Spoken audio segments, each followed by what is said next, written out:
It is history time.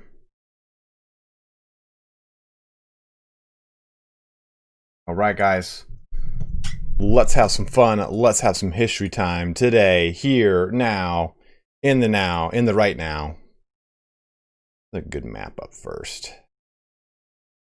7th century Eastern European map. Where did I find this a second ago? Oh, yeah. This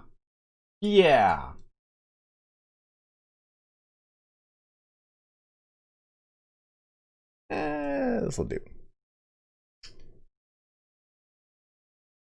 All right.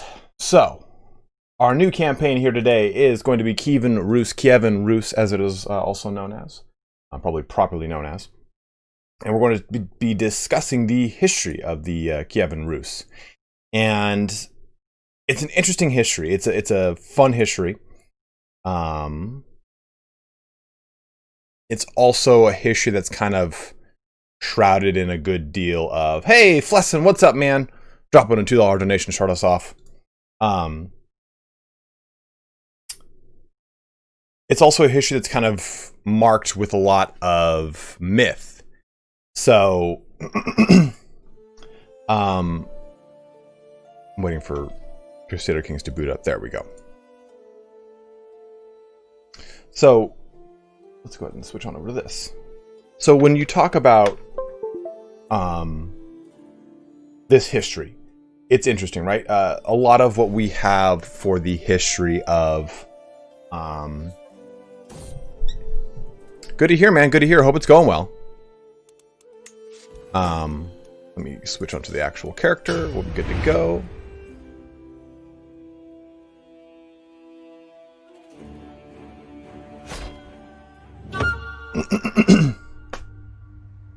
Ali always. The Mongols? What are you talking about? Piorok.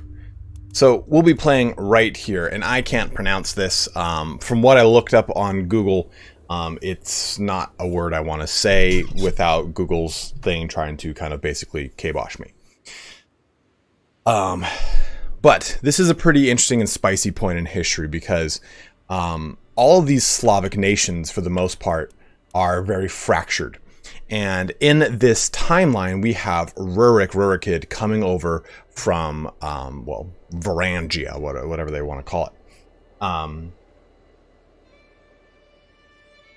No, Ali, you're absolutely fine. You can give me as much help as you'd like on pronunciations. So, before we actually kind of jump into the game to talk about this precise location and where we're at, we have to talk about kind of how the Slavic people kind of derived their history, or at least where they're from as a whole. Because the history of Russia, I guess you could say, as it were, or the proto-history is really kind of cobbled together through stuff called the Primary Chronicle and a number of other Christian writers in the 12th and 13th century that, for the most part, looked down upon the pagan roots of old land of the Rus, or land of the Slavs. So when we take a look at this map over here, you can see a lot of kind of what's going on. This is in the time of 814, and this is, of course, about 60 or 52 some odd years before, 53 some odd years before where we're kind of looking at. And we can see Kiev on the map. We can see Novgorod on the map right now. So you get at least an idea, a bearing of where we are as far as oop, that's not the right thing. There we go. You can get at least an idea of where we're on the map as far as where it would kind of pertain to Crusader Kings. And we have a pretty important portion of this map. This says Kingdom of the Chazars. For the most part, what we'll kind of talk about here is even before that. And in this region over here, especially in the eastern kind of Slavonic regions, as we kind of get into the steppe, it was not necessarily called what it was today. Like they called it was pretty much comprised of the Scythians or the Scythians and the Sarmatians that kind of made up the rulers of the northern portion of the steppe. And they warred against the Romans, the Greeks, the Byzantines, all sorts of individuals throughout that age and that era. And this is where a lot of kind of early Slavic history begins, because there is an old chronicle from Romans of a Slavonic tribe, well, what is a Slavonic tribe, called the Venedi, that were about right around here. Kind of just where modern-day Belarus is. Belarus and Ukraine, around that area. KH is pronounced more like H. In what regard? But that was kind of the first semi kind of known idea of what the Slavonic tribes were, or what would become the Slavic people. And they were different than their Germanic tribesmen. They lived a kind of a somewhat of a different life, but for the most part, the Romans just kind of lumped them into being barbarians. They didn't fight on horseback like the Sarmatians did, but for the most part, they were on foot. They had a shield on their back, in the very kind of typical way we see Norse fighting style of quote unquote the Norwegians or of the Danes. Now, as we kind of step further into history, you can see, oh, Hazar, gotcha, Hazars, got you, thank you. Actually, I don't really know much about the Hazars at all. I know a lot about the next land we'll talk about in just a second here. And I know that it's not Magyars, it's Magyars. But you can see all of these kind of rivers intersecting all throughout this region, right? All the Volga region up in here too. And in this time, you have a very interesting thing that's happening in what is sometimes called as Varangia, right? This whole region up here, all of Scandinavia, all of Finland, all of Sweden, all of Daneland? Going with it for now, that I've already butchered it. Magyars? Interesting. So, oh, this being sarcastic. Okay, I was like, Thukad, you got me. So, what's happening here is that you have a massive burgeoning population. Actually, an overpopulation. And you don't have Denmark. Yes, I just said Daneland because it was funny. What you have as an issue is that there is not a lot of farmland to maintain the population. And this is what really creates the impetus for what is called, the Viking Age, or the Vikings ranging out from all of these locations into England, into what becomes Normandy, and then through all of these individual trade channels, or water lanes through these rivers. Most importantly, of course, is the Dnieper, which we'll talk about a lot. Now, I had understood that to be pronounced Dnieper River, but I guess it's called Dnieper. So if you guys have a proper pronunciation you want me to use in chat, by all means, correct me phonetically. Say this is how you should pronounce it. So all these rivers kind of get swarmed with Norwegian and Swedish Vikings ranging through, and they kind of open up a lot of trade lanes to Varangia, as it were, and into the Byzantine Empire, into the Slavonic tribes, so on and so forth. And these Slavonic tribes, Dnieper, okay, that's what I had heard before as well. Like, I had heard of it as, thought of it as the, it doesn't matter, just Dnieper, okay. Dnieper it is. Isn't it like Dnieper? Like Dnieper? I don't know, I'm not Russian, I wish I was sometimes. I'd be able to lift things like cars easily. On the D in Dnieper River. Okay. Got it. So, as they kind of spread down through all of these trade channels and all of these newly established trade channels through all of these river lanes, the Slavonic tribes start to kind of break off into their own. And we get something, I guess something more similar to this, with individual tribes. Now, one of the more important ones is these guys at the very top, the Ilmen Slavs, or the Slovenians, as they're sometimes known. And through all of this, you get a...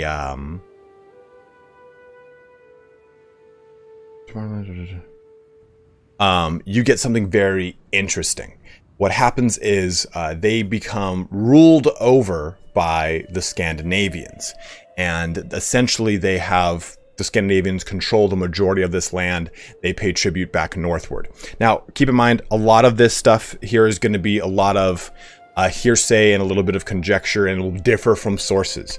A lot of people say that the individuals that came to help them and rule their land were the Rus. Some people say that this was the Rus. So I've heard two differing variations of how this kind of occurs, but eventually the Slavs push the Scandinavians out of their territory, and after doing so, these tribes fight amongst themselves, and in doing so they kind of create this whole chaotic region where there's no real peace or any kind of centralized government. It's all anarchy.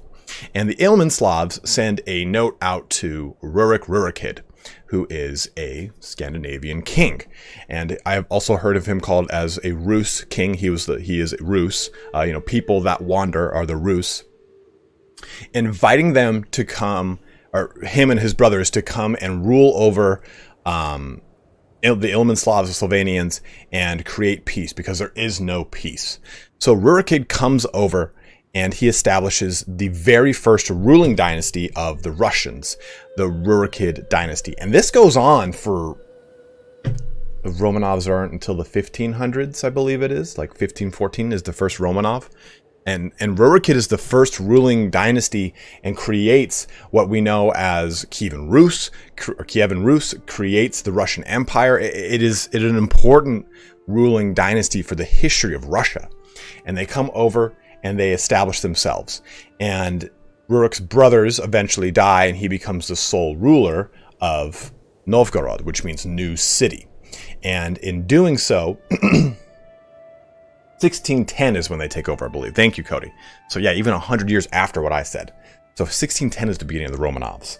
That's 800 some odd years of ruling, because this happens around 869 or so. And Rurik has a brother-in-law. So we're going to actually jump back to the game real quick. And we're going to click... Okay, what's going on here? Okay, when this happens. We're going to click on this location. And I actually don't know where this name comes from. This might be the Norse name for it. And that is a real interesting thing about when you're playing Crusader Kings and you're looking at the actual history of this location. Because you're going to look at, depending on who you're playing as, the Norse or the Russian name, which is their historical name, their Slavic name, as it were. Excuse me, guys. Hold on one sec. Let me clear my chest.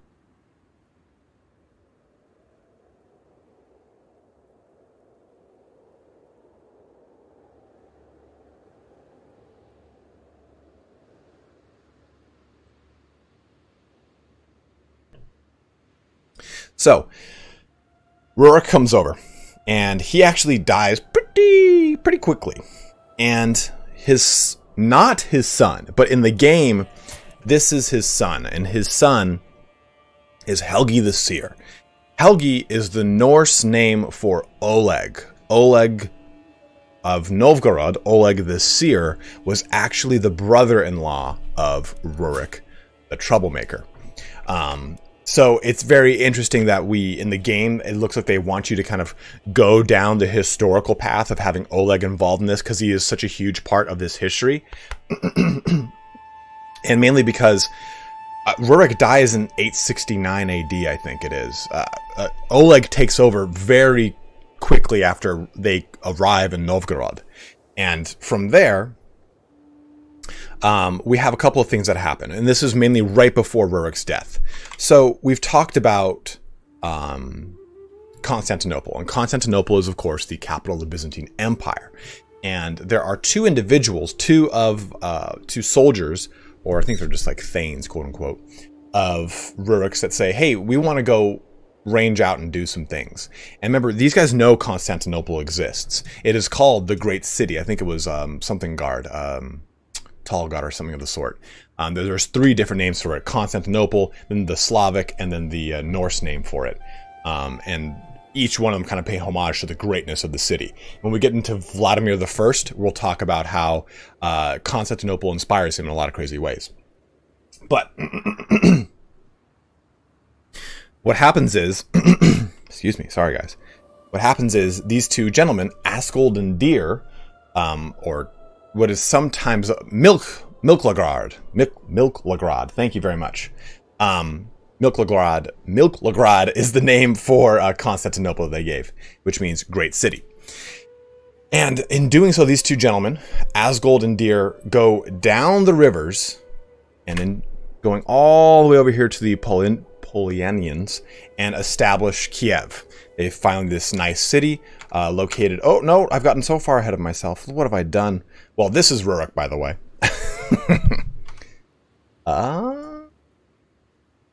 They go down the city, or down the river, Dnieper, and establish Kiev. And in doing so, they basically kind of... I say establish... Milklogard. Okay. I thought it was Milklogard. Old Norse for the great city. So in establishing Kiev, they don't really like establish it as in build it. They take it over, more or less. And when they take it over, they kind of say, hey, we are the princes of Kiev. But they still go down all the way to Constantinople and attack Constantinople. And there's two kind of versions of this. One is that they're completely repelled and there's no issue. Another version is that they kind of sack the countryside the entire way. They take over and pillage little islands, and they don't really flee until the emperor and his men return to Constantinople to kind of safeguard the city. But for the most part, they did a lot of sacking and ransacking all throughout the hinterland of Constantinople. Not it itself. They did a siege of it, but not obviously taking it. And they retreat back to Kiev, and that's where they rule from. And when we take a look back at the map here, we can see, and in doing so, from ruling from Kiev, they also spread the culture of the Norse. So when we look around the map right now, we can only see two locations that are Norse, where Rurik leads, and down here, where Dyre is, or Dyre, but it's Dyre. So, in doing so, they established their nation of Kiev, and Oleg of Novgorod comes to power after Rurik's death. So here is Rurik here. Beautiful looking statue, as you can see. Here's another artist rendition of him. Kevin Beeler with a $5 donation saying, look, a distraction. JK excited for the KIEVAN Rus, Kiev Rus series, though. Me too. It's one of my favorite histories. Yeah, so Asus has a really good point here. The picture being used for the Norse Rurik, who watched the Count of Dorstead as well. Yeah, this is actually like a double picture. It's like more like, okay, is this Rurik? Rurikid, or is this Rurik of Dorstead, the Count of Dorstead? So I've seen this this specific picture interpreted both ways. Now, Oleg of Novgorod, this is a cool little picture of him, looks like Sid from Final Fantasy VI. No, I'm just kidding. This is our picture for Oleg of Novgorod, Oleg the Seer. Oleg of Novgorod, remember that means the new city. Now, this is a time where all of the Slavic nations, for the most part, are very splintered. And a lot of them are actually gobbled up by the Khazars. And here you can see them on the map right there. And when I press R, you can again see that there are a lot of Slavic nations. The Eastern Slavs are part of this Khaganate. And with that, you get this grand movement by Oleg. And Oleg, you might, if you've been watching the show Vikings, you might remember Oleg. In fact, in the show Vikings, Oleg deals with... Jeez, I'm sorry, hold on.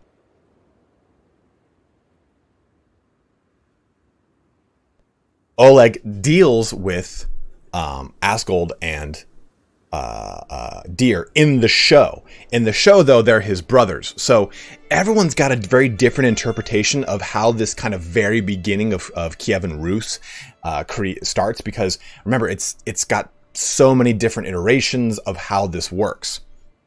Dorstead. Dorasteda? I like that name. But Oleg marches south, and he takes everything on the way. Let's go ahead and jump back to this picture. I kind of like this picture. This is a good one. Well, yeah, this is kind of a good one. These lands, pretty much, if you look at it, these lands are in the Khazars, for the most part. And these lands are, because this is considered the Eastern Slavic nations.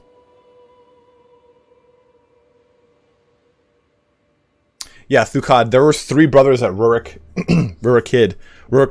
went over to Slovenia with, and their other 2 brothers died.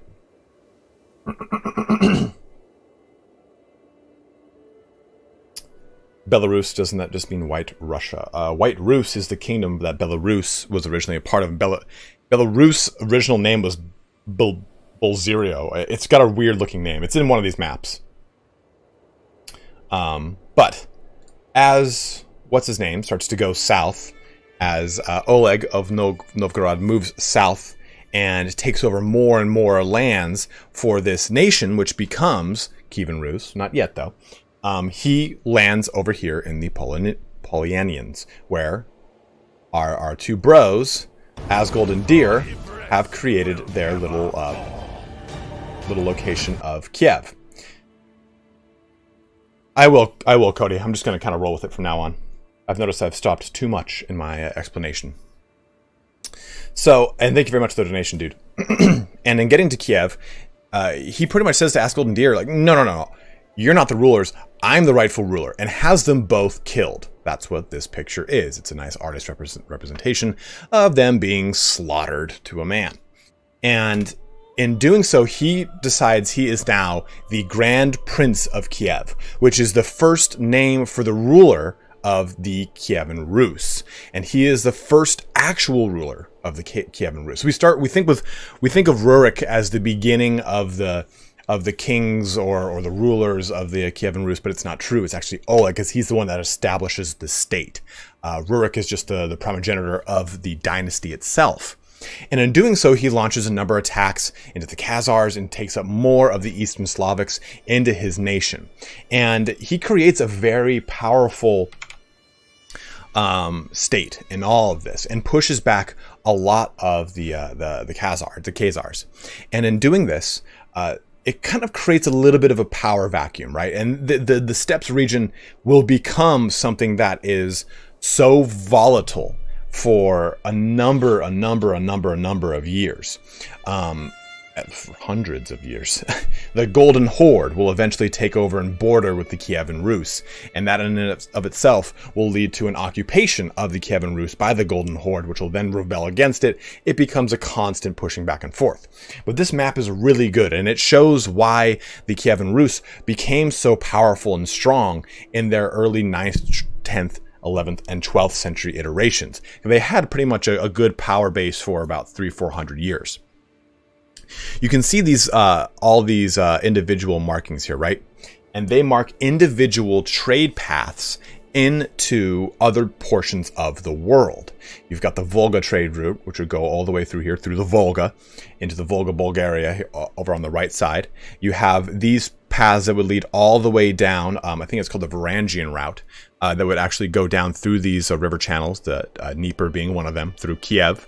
So Novgorod and Kiev were these very important locations because they were located, also Ladoga, which I'm sure I mispronounced, but that's okay, which were positioned in a position to pretty much control trade through these regions. This is what connected Varangia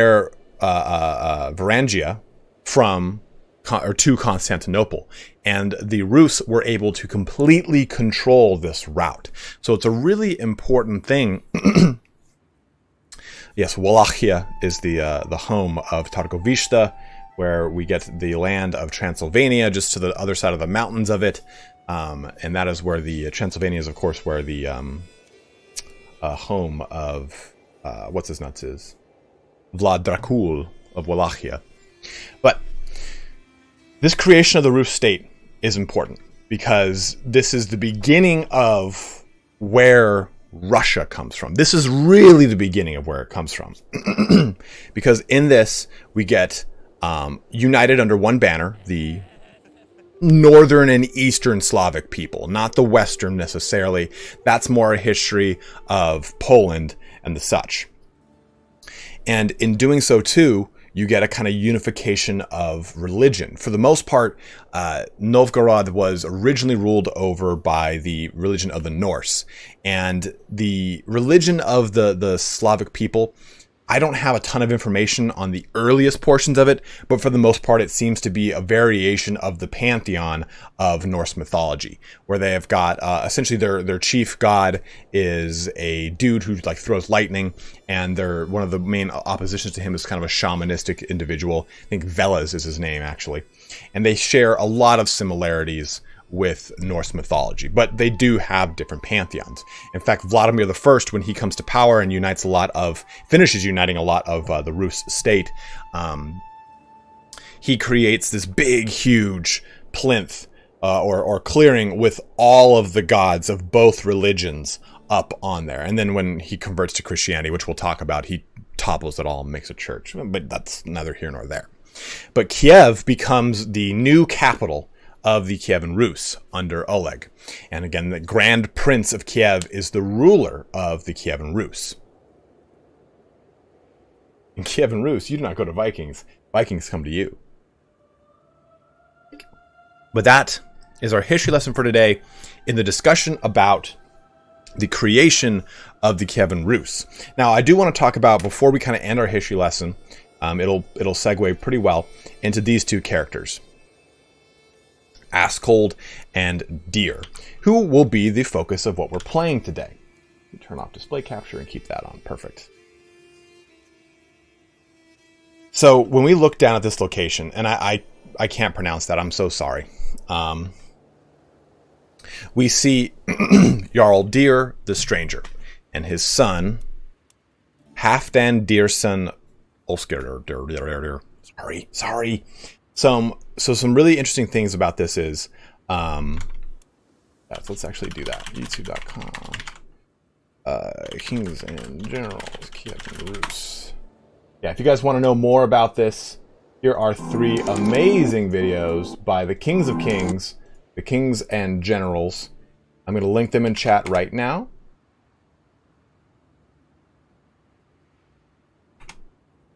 Got these videos to watch. They're really, really well done videos. In fact, they're some of the only videos on YouTube going over this subject.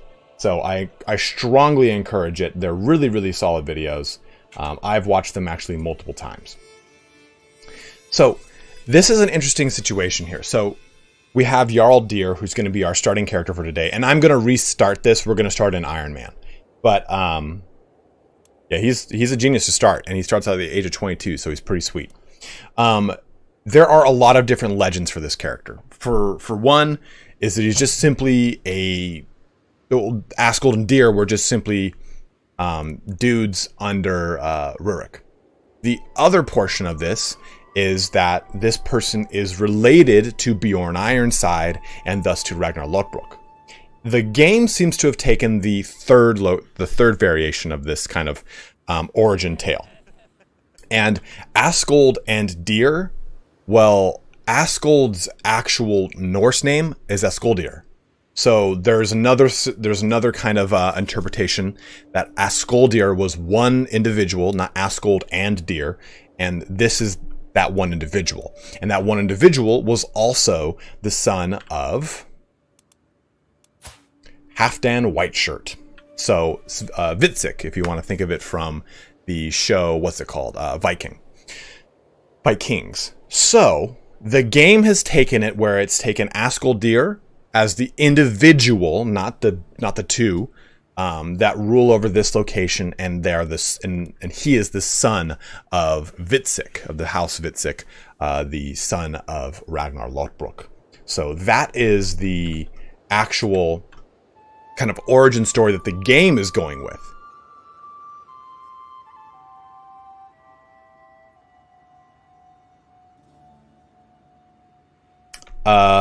Kevin Beeler, I'm just going to tell you guys exactly what the pronunciation sounds like when I looked it up on Google Translate. It sounded like the N-word. And even I know I'm not saying that, you guys know I'm not saying that, but a Google bot will hear that and go, cancel this motherfucker. So I'm not even going to go there. I'm not even going to try to pronounce it. For all intents and purposes, I'm playing Kiev. So let's go back to the main menu. because we're going to do this in Iron Man mode. It's so hot in my room.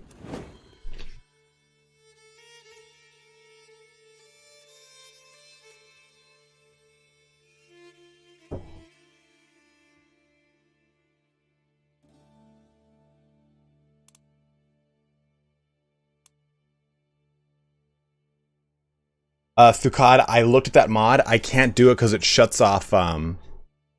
It shuts off achievements. What do you mean Iron Man's disabled? Oh, good. Okay.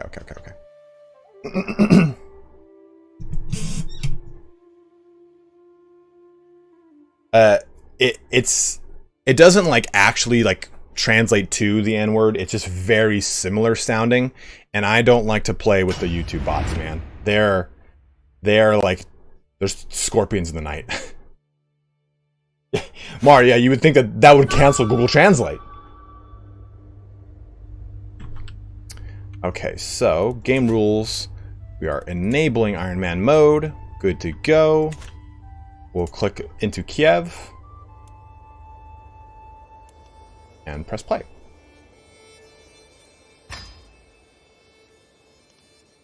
And save that.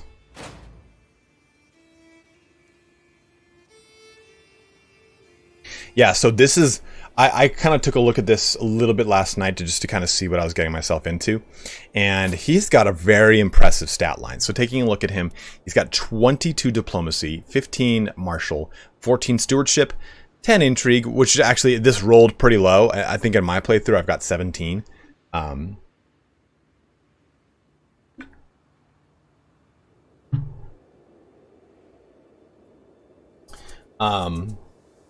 And by the way, I do apologize to anyone if I offended them by my mispronunciation.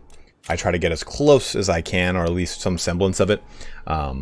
Language is a really important part of a nation, of a ethnicity's culture. And I kind of look at pronunciation as kind of paying an homage to that. Oh man, in my playthrough I started with befriend. It was awesome. So I think we're going to kind of leverage this, and I think that going down the majesty focus is a really good way to start the game out too, because you get prestige bonus every month, which is really nice because it helps out your, really what is your currency mainly in tribal focus. What is this? Sway scheme powers increase and monthly prestige per dread increase. Nice.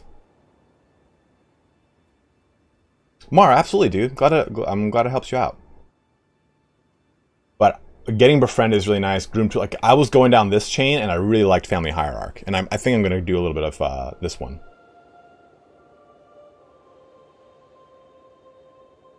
Kenny, I know you're kidding, but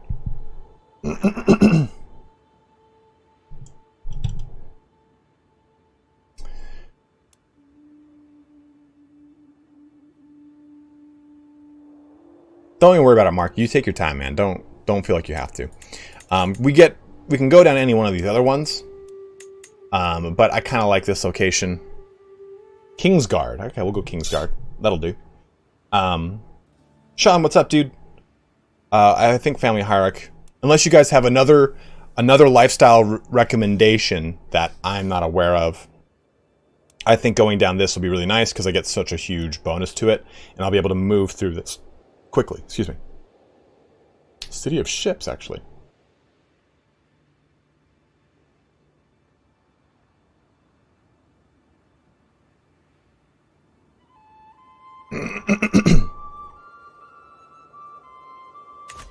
Gotland, huh? Interesting. With no liege, too, huh? Interesting.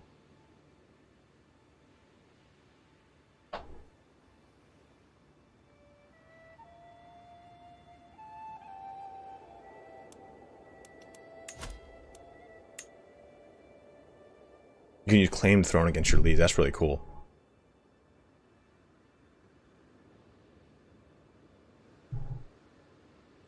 Domestic affairs. Ah, vassal levy contribution. Diplomacy and friend are quite powerful, and it has bonuses there already. It's free real estate. Like, it's free real estate.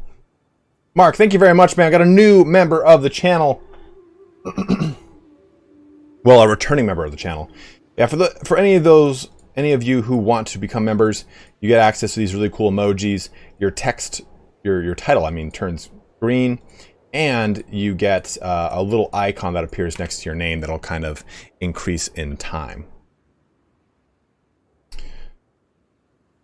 Yeah, I'm seeing this. It makes all of your vassals love you. I feel like if you're playing a clan nation, you need to go down administrator at least a little bit to get domestic affair affinity or efficiency, and some of the other ones. This is really solid. I'm trying to branch out from just doing martial, intrigue, and learning, which are the ones we focus so much on. Like, I mean, scholar is just stupid good.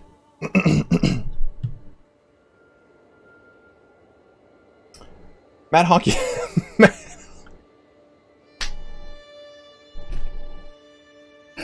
Matt, what a great name. What a great name. And I'm glad that you're watching the stream and enjoying yourself, man. Yeah, Etherealizer, that's a big question we're going to discuss today, too. I don't think there's a cap on friends.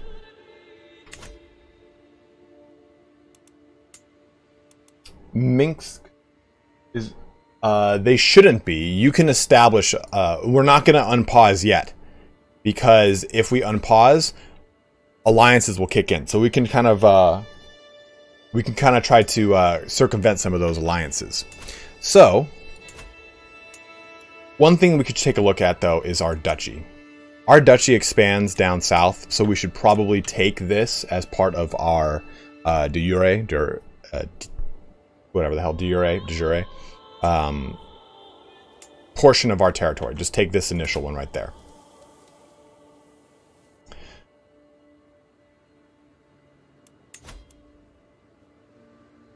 Guinness, my thought was getting this. Groom to rule. Children receives 1 to 3 extra skill points, which is kind of nice.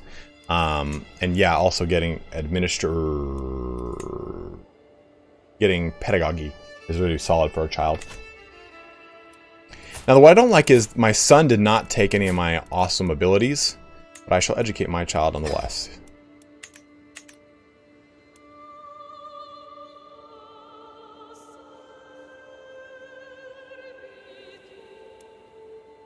I do like this idea, though, of taking out Gotland, but I also don't want to be the subject of aggression. I kind of like to keep my land somewhat unified.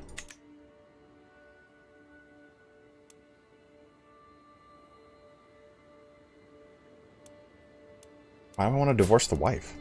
What's wrong with my wife? She seems to be pretty damn good. I can have her manage my domains right now. What's up, Chris?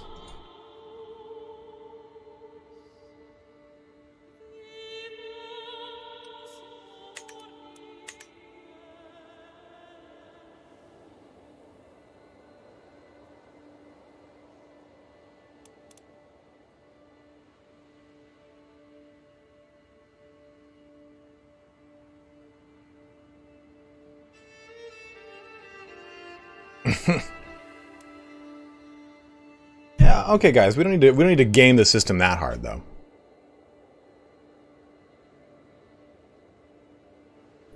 Scotland has a special building slot. It does. Bisbee. Ah. Paris, $5 donation from you. Hello, how are you? Good luck playing KIEVAN RUS. Was playing Pomerania. It was pretty hard. Everyone attacks you when you convert to Catholic. Dude, yeah, honestly, playing as Prussia or Pomerania is really difficult in 1066. Really, really difficult. Like, because you are Prussian, so you're not the same culture as anyone else around you if you're a Prussian. You're not Polish, you're not Lithuanian. You do share the same religion as Lithuania, but it's actually a lot harder than you would think. Yeah, I don't know. What are you building in this locate? What is this? What's the special building? I don't know about Visby. I've never even looked over here. In fact, so a lot of people said, oh, play something in Norway or in Sweden or in Denmark. The reason I haven't is because every other YouTuber has. So I figure if you want to watch any of that, you definitely have the option. I wanted just to do things that are either a little bit off the beaten path or ones that are like a little less common, like Apulia or Castile.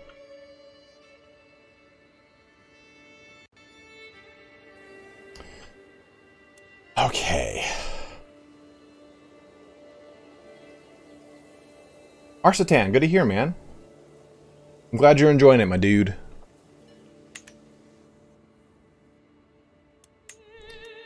So let's go ahead and arrange a marriage for this little bro. Nope. Find a spouse. We gotta find a spouse, not arrange him. Now, I can start on a marriage alliance with Minx right out the gate. And to be totally honest with you, I don't want this as my primary heir. Because he's not a genius, and I have genius, and I want genius to pass down congenitally.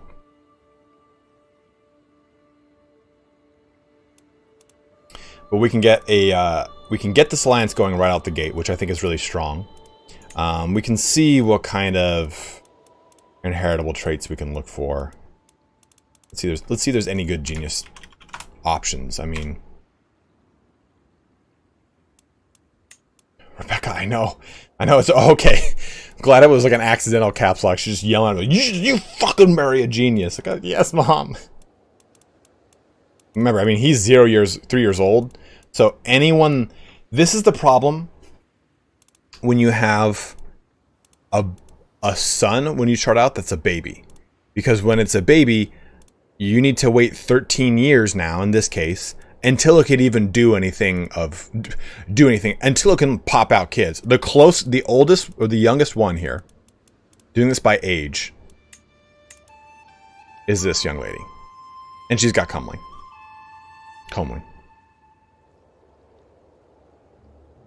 I cannot, Mateus, I cannot say that location. I cannot say what you said to me out loud. Because I do not know how to speak what you said to me. In fact, reading what you said to me is giving me a headache. So I can't use any of these locations, any of these individuals, because they will just simply by the time he's old enough, it just won't be of worth. So what you can do here is, I'm going to do this by alliance power. Oh, Scotland. Ha! Interesting. Do this by alliance power, and we can get an early alliance with Minsk. And I find that to be pretty good.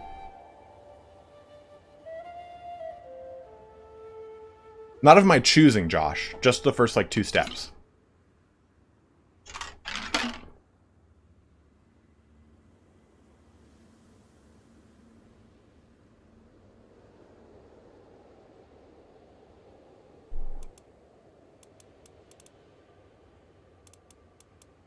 Because, like I said, I think what I'll do is...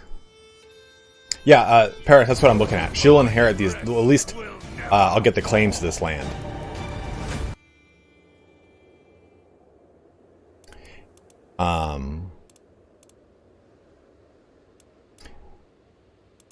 By doing this, though, we'll secure a very strong northern ally, who will also they'll get into a fight, like, guaranteed with, Rurik. But I could just go a little bit more. Should be just to the south of me.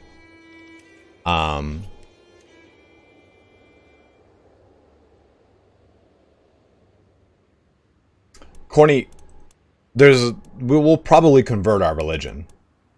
Because remember, I mean, yeah, sure, we're a starter right now, but we start with the holy site of Kiev.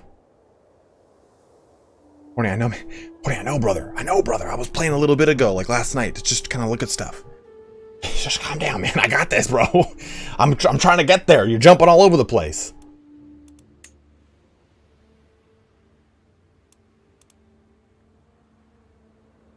But if we do this, we just get a. I'm on board with you, dude. I'm not trying to I'm not trying to scold you right now.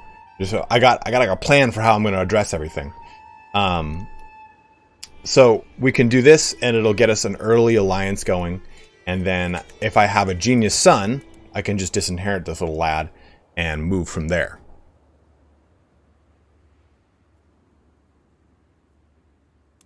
I don't think that there's anyone out there that I can marry right now. Like, okay, arrange a marriage. No, I can't even. Concubine's only your personal thing. I don't think there's anyone out there that I can marry that's got like... Okay, so fecund...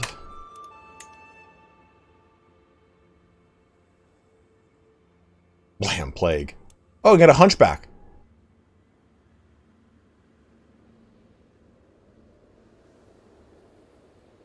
Great. There's fecund. There's genius, which doesn't exist. We can get intelligent, which she's 31.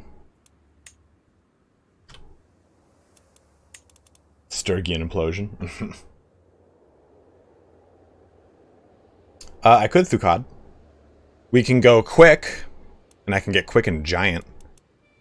Quick and beautiful right here with Gita. This is probably the closest thing I'd be able to get for my actual dude.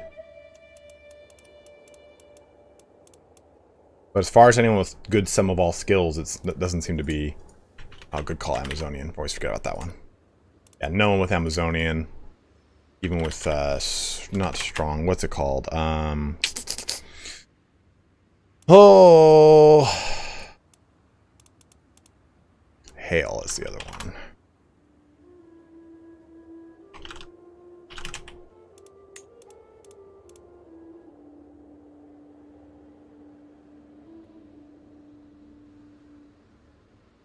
Rebecca, I'm just looking at it. I'm just using my kid to look at the marriage menu.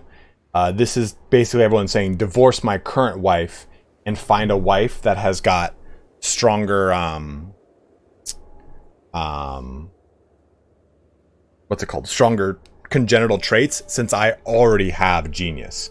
It's basically they're trying to kind of game up to get harder and to strengthen the bloodline. In which case you need genius, beautiful, and Herculean. Well, you need one of each of the bright, beautiful, or physical specimen group traits, and then you need to have one of the tier 3 of those to strengthen the bloodline. Then you get strong blood. And the whole dynasty gets strong blood, which is good. So you can...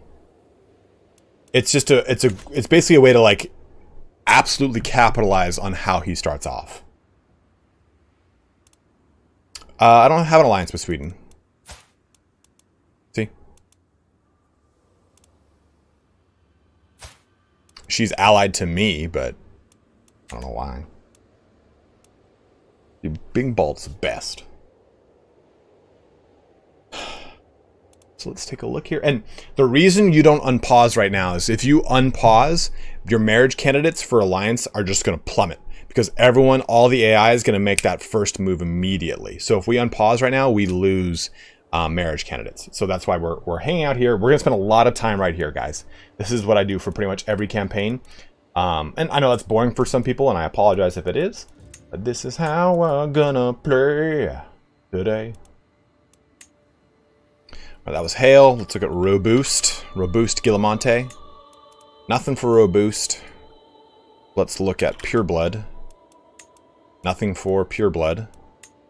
This is also going off my son. I might actually have different results.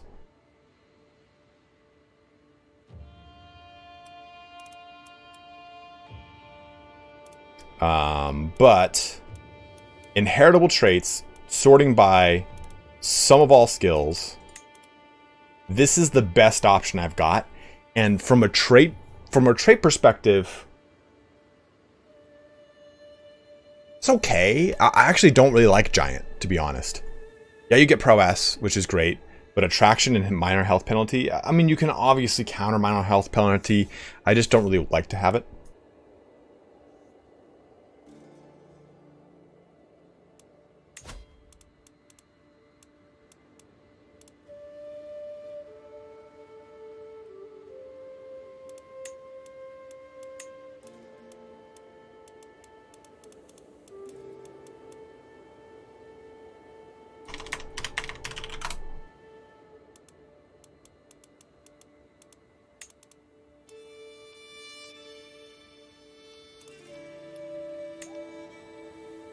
Oh, I'm bisexual, but if I want to have kids, I still need to have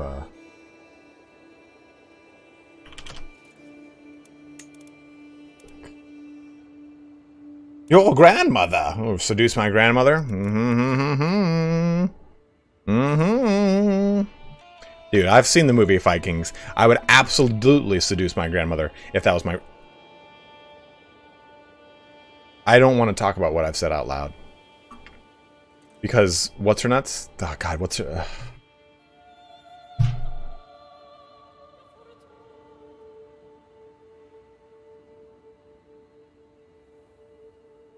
Catherine Winnick is so fucking beautiful. And that's why I love Canadian women. A small story by me.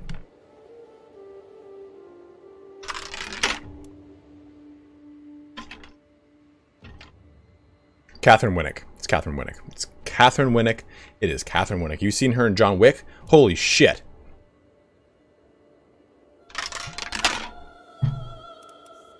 It's the smoky eyes. They always get me, you know. Okay. Yeah, I mean, we could do some seduction. Seduction.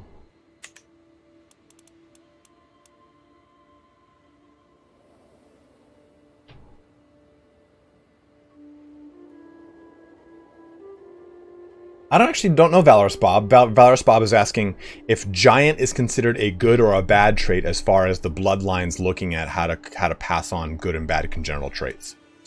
Yeah,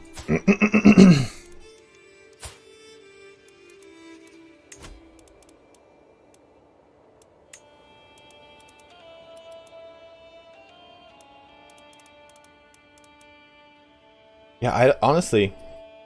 Oh, it's a bad trait? Is it red? It doesn't look red.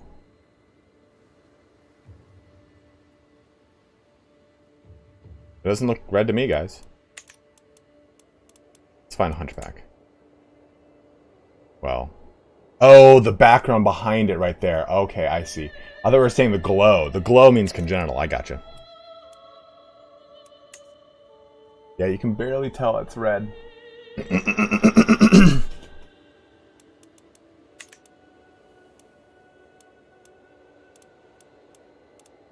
And just for example, Hunchback is definitely bad.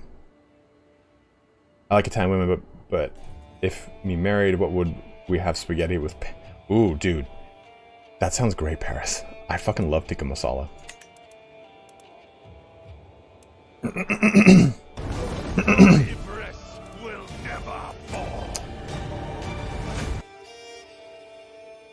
Luke Johnson, yes. Well, not marriage acceptance. There is a... You would use this. Luke Johnson's asking if there's a way to increase marriage acceptance. Glory. Just desirable match. Marriage acceptance plus 30. Okay. Honestly, I don't see anyone necessarily worth divorcing my wife with to go for. I mean, sure, her, but... And I don't think that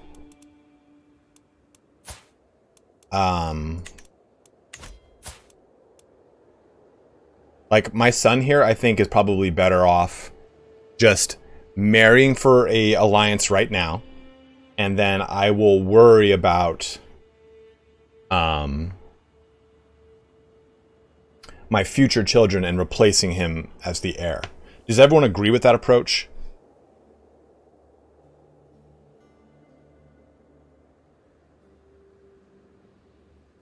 I know I can't see my direct available candidates, but at least this gives me an idea.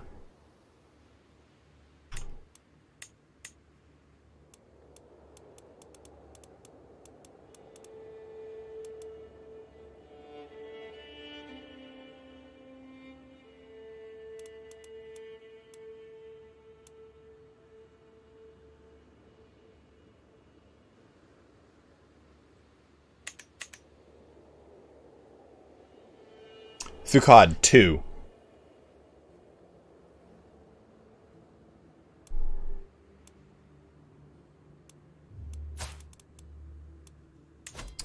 Well, then let's do that. Let's go all... What did I do? Why'd this change? Did I unpause? Oh, whoops. Find spouse. There we go. Let's at least go with patient, cynical, and temperate.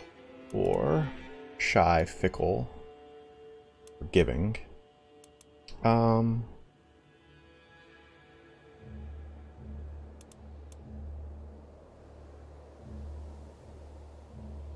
Yeah, you're totally right on that. Corny was saying the fact that I am a duke allows me to have better options for marriage, and he's totally correct. Paris, I know it's not right, but fuck it, this is Russia. Today, in great state of Kiev, we established KIEVAN RUS. It's fine, very good nation. You think this is a problem? This is no problem. Temper patient. I will just go here.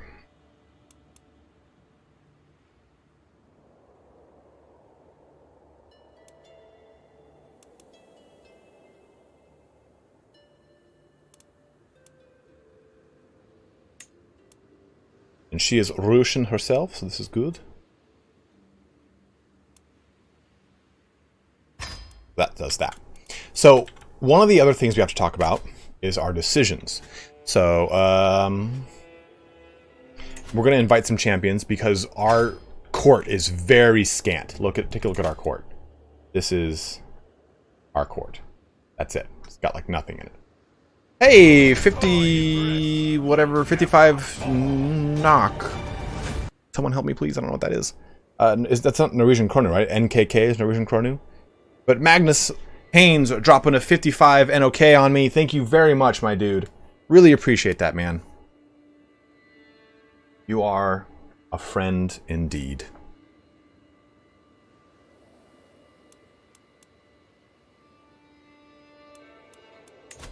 We've invited some champs. I'm not going to invite claimants because they're going to be a little too expensive. Let's take a look at our court real quick too, because this is another thing. Our court is going to be very, very scattered, but we're going to wait until we get more individuals from inviting knights because we might get better people in this location. I'm going to switch her to manage domains. It's going to get rid of our above domain holding thing for now. But one of the biggest issues we have to talk about is the fact that we are not Russian and we do not... how do I pronounce this? Is this Slovianska Pravda? Because that V is a W, right? But we are not of the Slavic faith, I'll just say.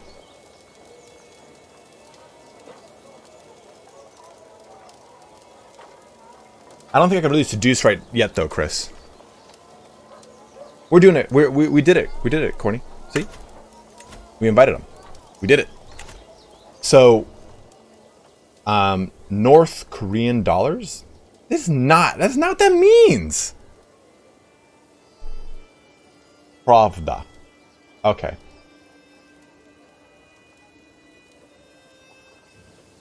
So, hard V, Pravda, okay.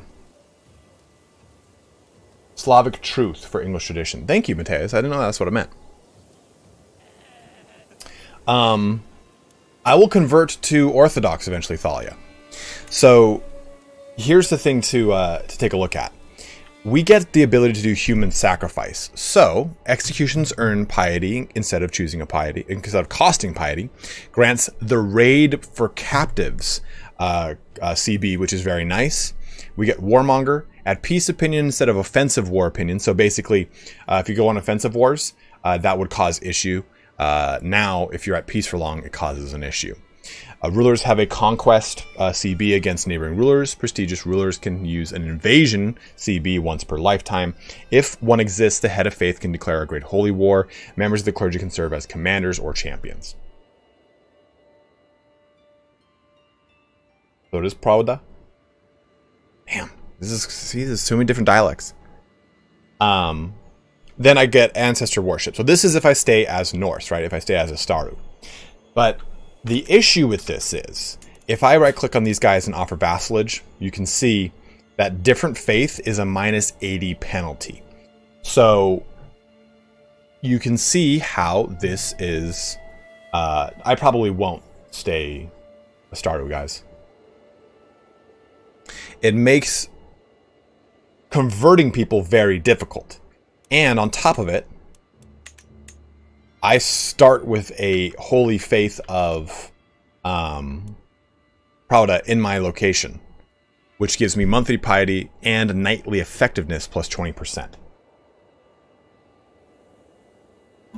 Hellenic Tsardom of Russia. That would be so cool. Because you can create the Greek pantheon.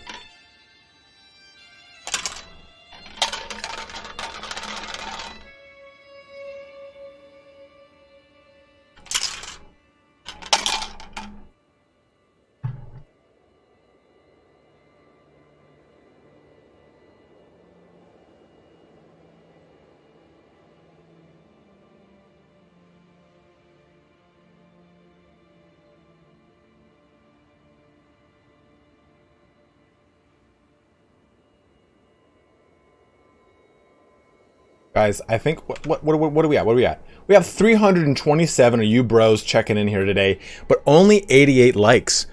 Are you not entertained? Turn it blue, my dudes. You guys better be smashing that like button like crazy.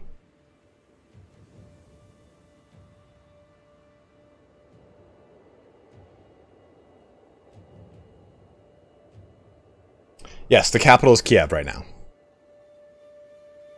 So, my point here is, if we stay as Staru, we can do the basically getting captives, which is actually a pretty strong CB. Basically, you right click on this guy, I'll go to him, and I'll declare a war and raid for captives. This is a special type of war started by a ruler whose faith practices human sacrifices. The primary goal of raiding for captives is to do battle and capture prisoners for sacrifice, with either side able to get enough war score through combat to win without ever having to siege. At the end of the war, if the victor, including the defender, follows a faith practicing human sacrifice, then they will take several prisoners from the court of the loser. If both main combatants in a raid for captives follow the same faith, then the war is considered sacred, meaning that the loser still receives piety even in defeat. So, it's a pretty cool CB.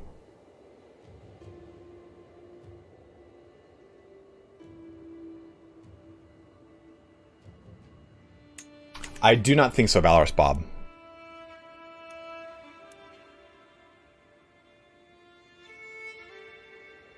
Another thing, too, is that we are Norse.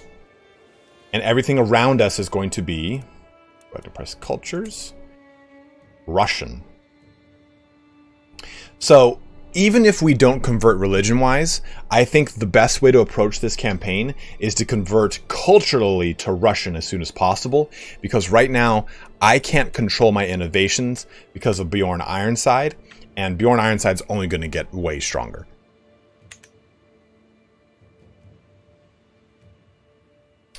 I'm not sure you know, but you can get development boost for your main tribal holding when looting larger treasuries. What do you mean? Yeah, so we're definitely going to convert to Russian.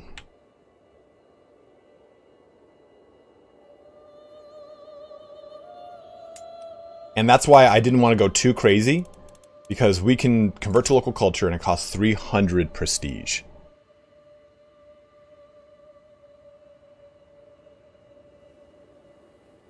So taking London or Paris, and that's interesting.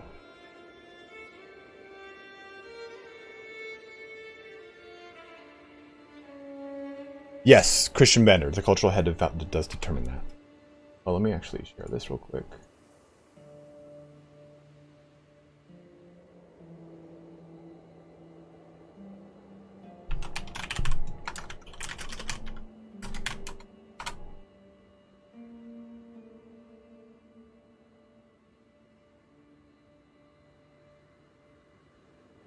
Talking about cannibals, have you seen the movie Ravenous with Guy Pearce and Robert? Yeah, absolutely. It's one of my favorite movies, Paris. Thank you very much again for the donation, man. I love that movie. It's one of Robert Carlyle is one of like my favorite actors growing up.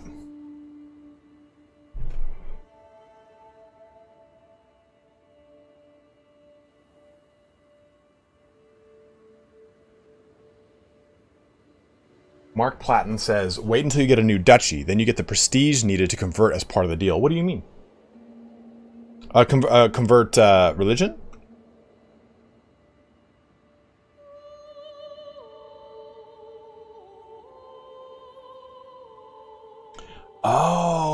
I see. So if you loot a holding with a higher development than your capital, you have the option of looting development for your capital. That's really cool.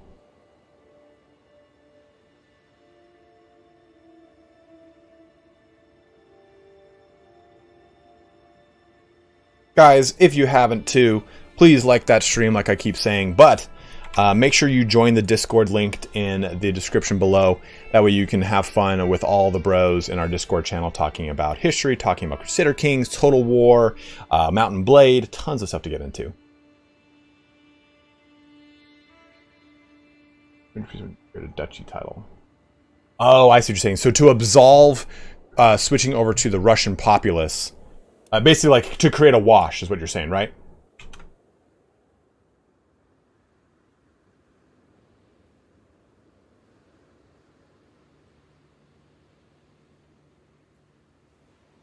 That's cool, Valor. Well, let's give it a try. Let's give it a shot. Pirate Mr. Flipper. Thanks, dude.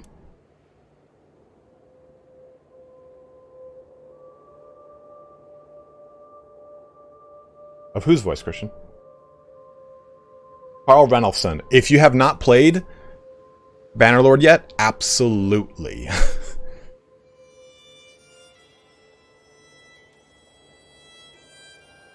Druzina, which is Druznik, which means warrior.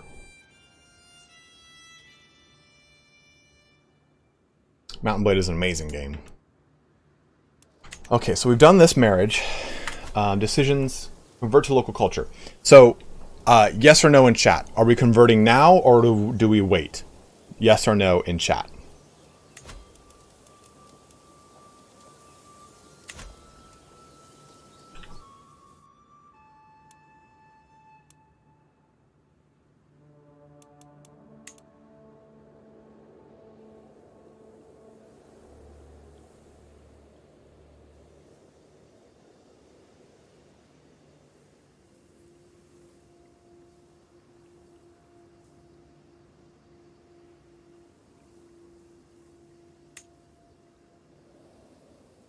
The benefit, Fabi, is that we wouldn't, if you take a look, everywhere around us is Russian, so it would help with our popular opinion when it comes to taking over lands.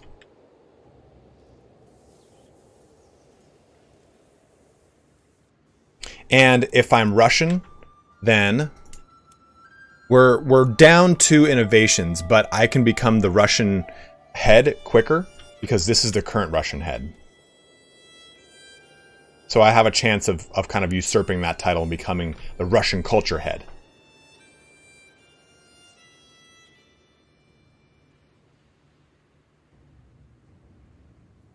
I believe so, guys. Oh, no. You just... If you invite them into your court, you can... you right-click, declare war, and you use that guy's ability.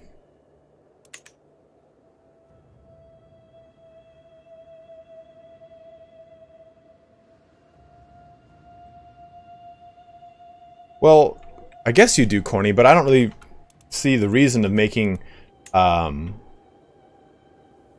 Norse alliances. It takes forever.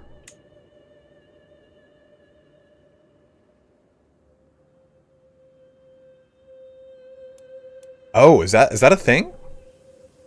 Unlocks the ability to raid overseas if you can already raid. Unlocks the ability to sail in major. Oh! I didn't know that. I didn't know that longships allowed you to actually use the river system. So we'll wait a little bit then. We'll wait just a little bit. So our first act then. So here's why I want to do this. Our first act is to complete our duchy. And that's basically to take this location. And because this guy is going to expand up and eastward into these 2 locations, and I want to get my like duchy holdings taken care of first.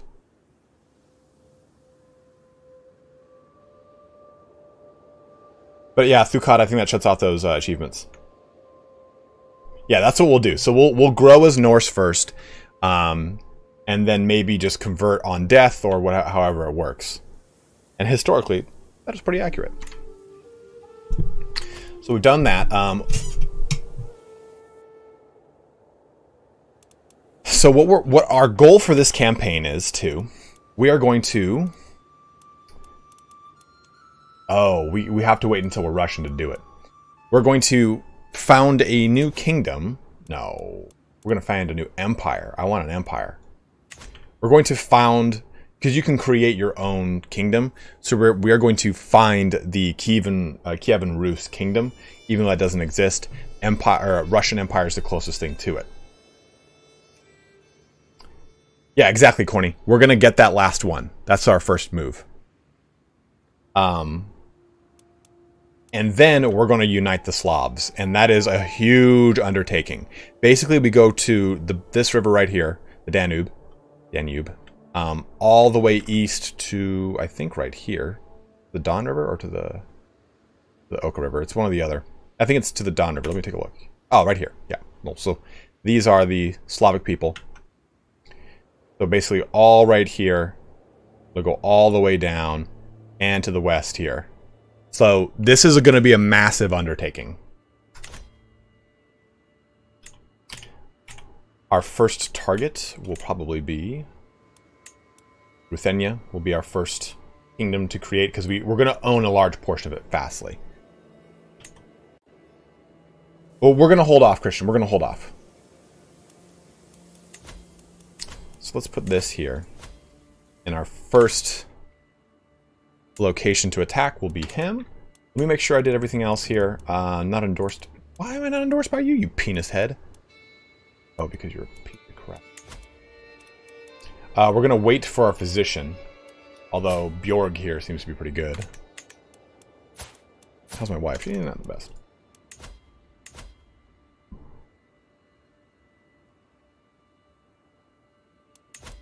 Samson, we're going towards that, my dude. Don't you worry. She might make a decent position. This Chancellor, we don't have any good current options. We've already invited champions, so we're about to get some people that will probably be better in these situations. Right now, almost no one is great in any role. In fact, she's probably... Anastasia is a really good spy master, though.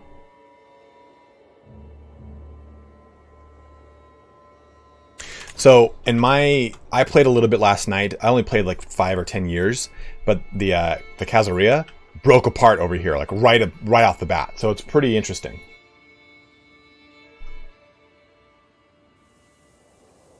Need good Slavic physician. It's very true, very, very true indeed. We'll start search. We might find someone already, though. We'll figure that out. Calling a hunt isn't a bad idea because we just get more prestige, and prestige is kind of our lifeblood. But let's create some men-at-arms real quick. We'll go with just some light footmen and some bowmen right out the gate. These guys counter skirmishers. Yeah, we'll probably actually get Anastasia. Okay.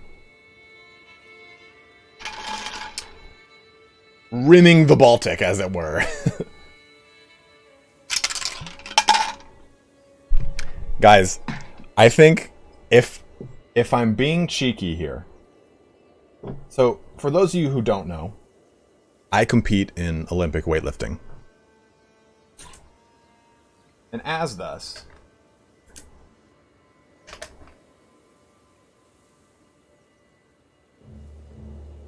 Olympic weightlifting has a very it's like when you think of sports, right? And you think of their individual sport, you kind of think of what is that ultimate hey, what's up, Colonel Burton? You think of that, what's that ultimate portrayal or example of that sport? And a lot of it is usually, for Olympic weightlifting, is attached to Russia and Ukraine. Like, two of my favorite lifters are Torhitki and Klokov. And my strength coach is Russian. So I have an ungodly amount of Russian paraphernalia when it comes to lifting. So I also have a ton of track pants in here and stuff. So the closer we get, 120 kilos is my max, Evan. The closer we get to creating the KIEVAN Rus, maybe the more I'll put on a Russian tracksuit. That'd be so funny.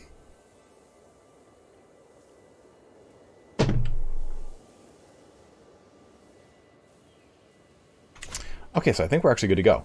Oh,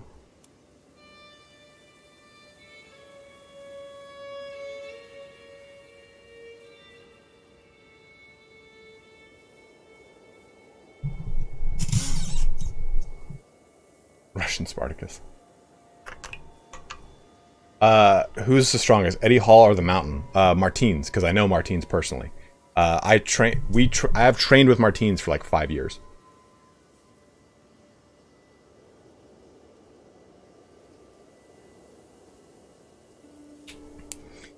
Привет, Bratan. Welcome. This is my tracksuit. I hope you enjoy. The CIA knows my location. They probably watched me masturbate with my fucking face cam on accident and didn't even realize it. And I'm just like making my O face as I'm like, oh, Russia.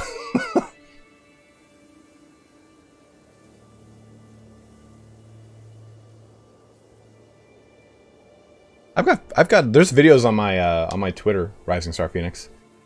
I'm not like a super impressive. What leader did we pick to start? Dyre. Like the only impressive lift I have, I think, is deadlift, and that's 300 kilos. My squat's 200 kilos. Like I don't have like a bunch of like impressive numbers. I just do it because I enjoy. I used to weigh 300 pounds, and I enjoy kind of pushing myself physically. Do you just get a thick gold chain too? But am I supposed to say Slava? Is it supposed to be Slava, not Slava? The machine! Fuck this bitch, this is Russia.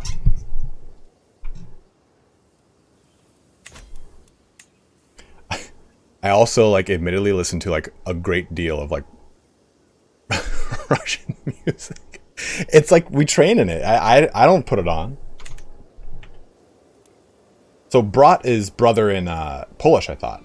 I thought it was Bratan, his brother in Russian. It's Slava? Okay. Okay, so we're all good to go, I think. I'm like hesitant to unpause. Is there any more that we should add here?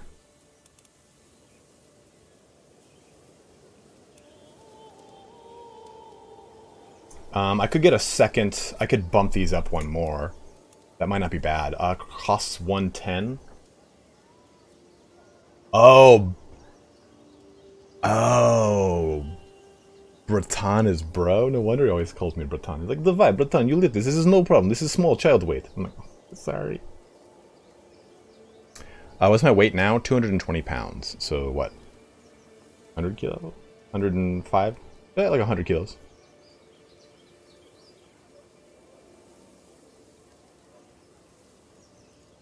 Ooh, that's not a bad idea. That's not a bad idea. Sway this guy. He's already kind of a high opinion of me. But yeah, keep them out of my doorstep. I think it might be a good call.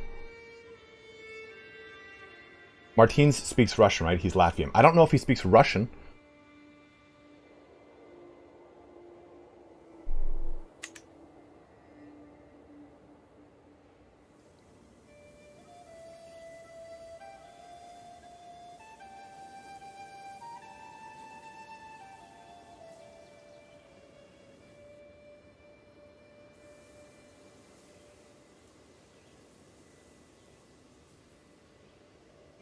What? Thanks for that. P.S. Early waiting for the next group of recommended interesting campaigns from you. Rashan, thank you very much. I appreciate that. Well, this is not for money. This is for our... Here, we'll do this. I'm going to do that. That's what I wanted to do, so I'm doing it. Okay. So, let's go ahead and do this. And we'll declare this war. Let's get going. This will unite our lands.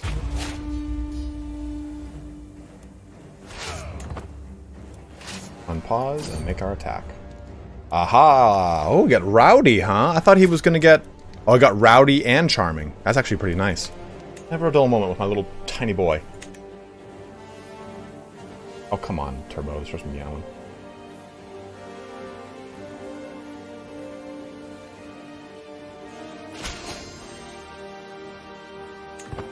Yeah, this is... They're probably gonna go independent pretty quick.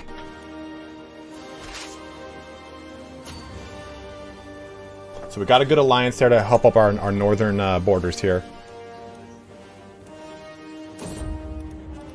Okay, so let me pause this real quick to look at our options. She's 50 gold for crap. And he's crap. Both of them.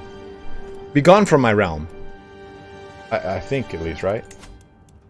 Actually, let's actually use this as a chance to... Well, I don't want to pay 15 gold and make this guy my physician. Because this guy's actually a pretty decent combatant. And he's, to be honest, he's a better marshal than this dude.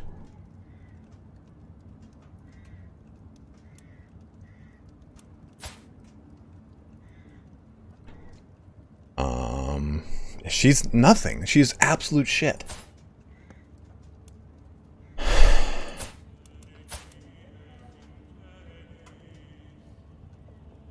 Thukad, yeah, I think that's a good call. I think we'll do that. Because we're going to do some raiding and some pillaging and some burning and some stuff. Yeah, I basically have to pay 15, which is 10 more than what I would originally pay. So it's rolling in the cost of him. It's rolling in the 5 gold to recruit him, and then the 10 gold to appoint him as physician. So let's start doing that. Both of them failed to impress me.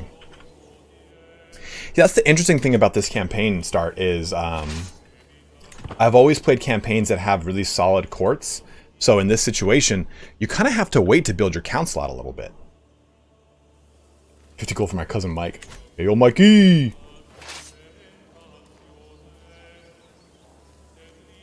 I was gonna do that, but I just don't want to pay the 10% or the whatever the hell. Also, can't we go on a pilgrimage? Oh, at war. Okay, what are you? Oh yeah, look at that guy, jacked. Recruit to court, measly 6 gold. That's what I like about tribal.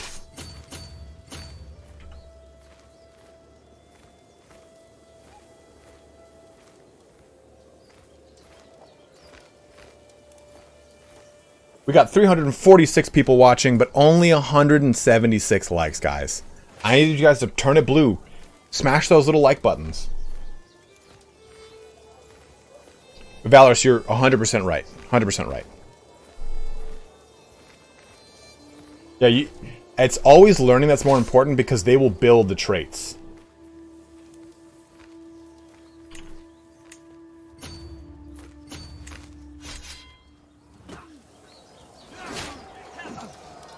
Oh no! I should have...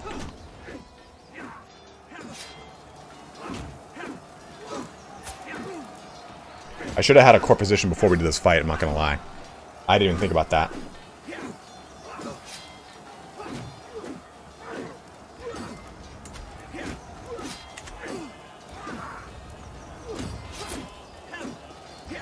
Dude, he's maiming it. He's chopping and burning over there.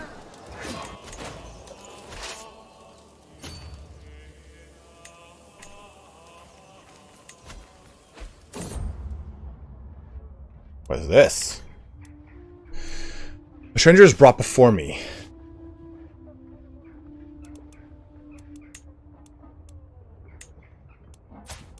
So remember that guy? Yeah, we'll recruit this guy to our court. Cost us 3 gold. Saved us some money.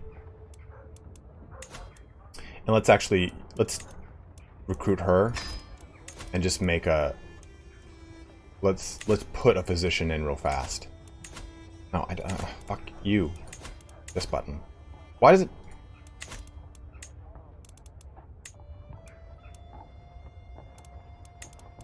Okay, top realm. By learning. Where did she come from? She would have been great from the start. Point is court position. Perfect. So now we have a court position at least. Ivan, it's not terrible, but... Oh no. It can put you towards something like that, where you lose a limb.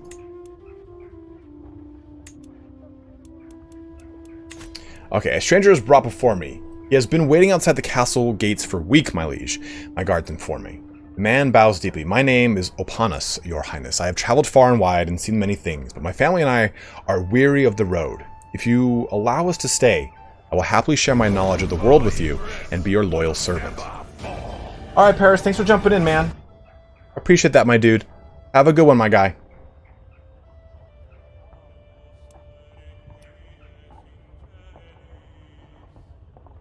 Yeah, why not?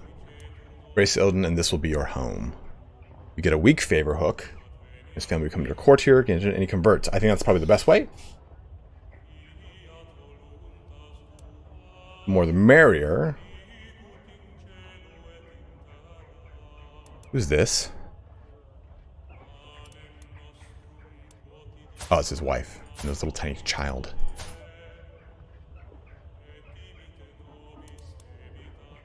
No, that's fine. The El Cid run is over, Lex. We unified all of Hispania.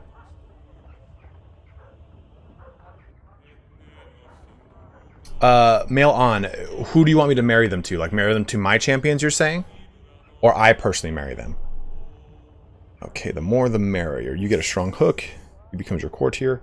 I don't really need a strong hook. A weak hook, I think, will do. And he converts, so I think it's a win-win for me. He is wrathful and vengeful, which is kind of... does worry me, but I think we'll be alright. Eagle falls before the sword. How sick. I love these old, like, little, like, sayings. Okay. Embrace Odin and this will be your home.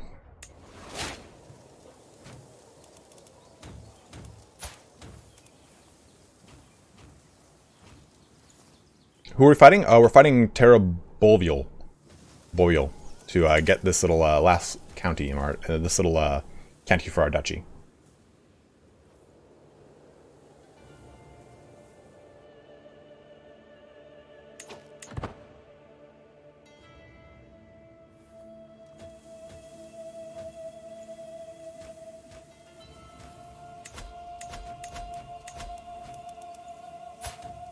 Good. A 2? Man, you're kind of shit, aren't you, dude? Tolier's good.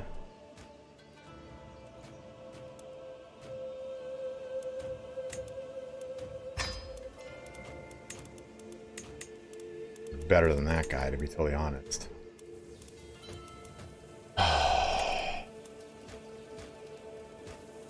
What about this lady? Oh, she has to convert.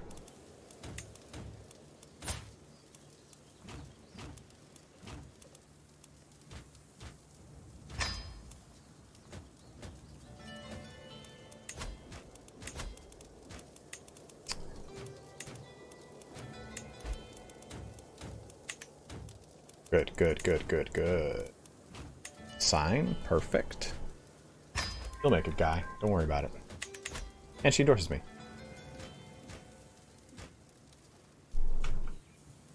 Where are you saying to marry them off to, Red Rav? Okay, so for example, her. Arrange a marriage with just like another person in my court.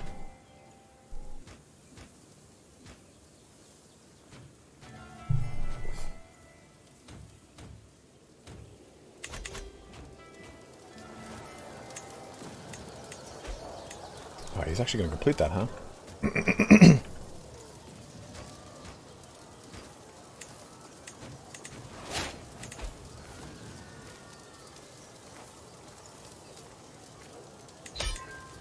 Oh, just won that.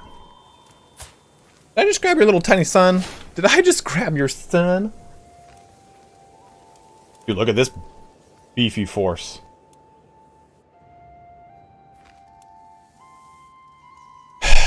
Nothing worth it for the son. Maybe I don't really want to even bother ransoming him for money. I just want to get this war over with so we can kind of... What's up, Vitze? So just wanted to get that taken care of. I can now convert to raiding anyway. So we were saying take a look at the development, huh? My development is 4. Pretty badass. In fact, I actually want to make... Ooh, can't yet. I wanted to make some palisades.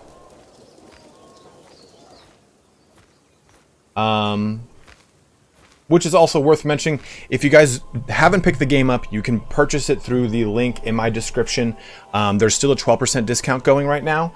And if you purchase through Fanatical, you just simply get a Steam key that you can just use as you see fit. Christian, that war was just to make it so that we had all of the lands of our specific duchy.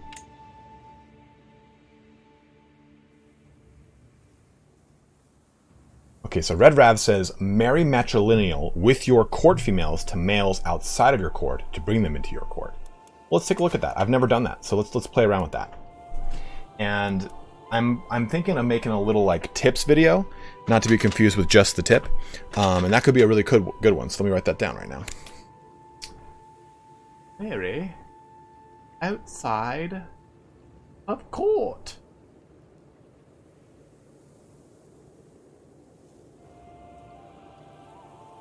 You don't have a whiteboard in your room and you take a lot of notes, let me tell you, it is awesome. Because I've been burning through some other stuff. More notepads over here. So let's take a look then.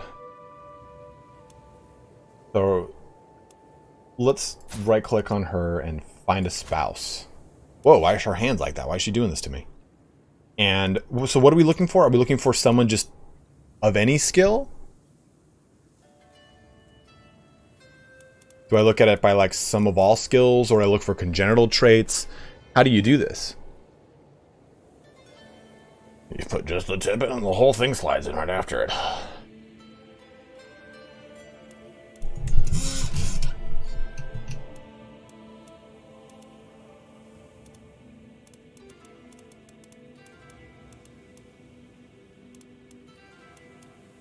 Ogadai? That's sick.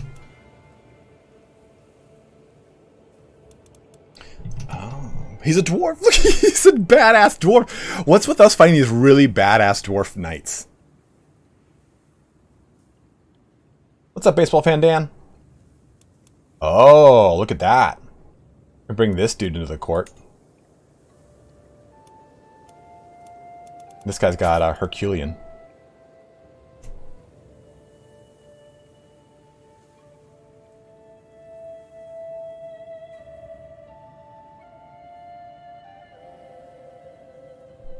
Okay, that's pretty cool. Okay, so where's my pen? Skills.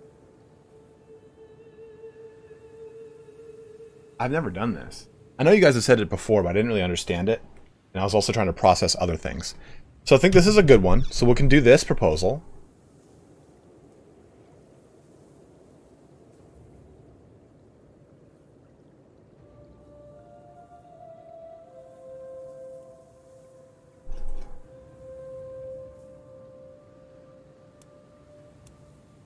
And he's also just a good knight. So let's do that one. Okay, Jorg here. Range of marriage. So it looks like there's no good options for stewardship. We have a very good intrigue. How about for diplomacy? No one good for diplomacy.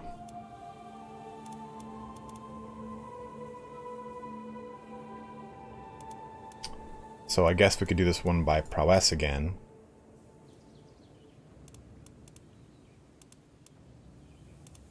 This little guy.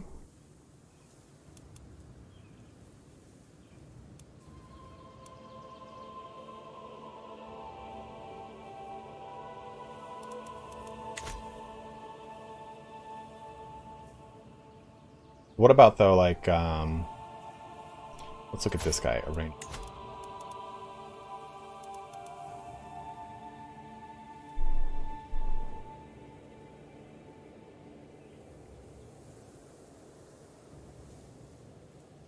That's a really good, interesting, I'm in my court?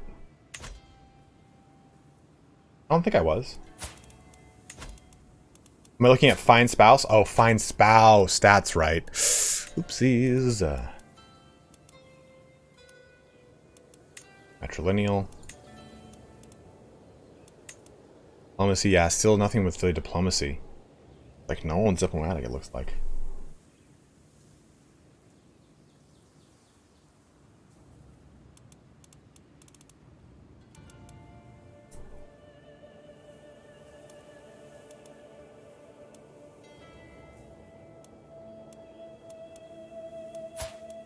This brings a good champion to the board, 13.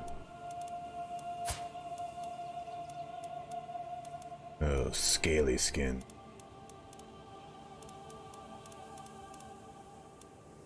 guy's intelligent. Not the best dude, but...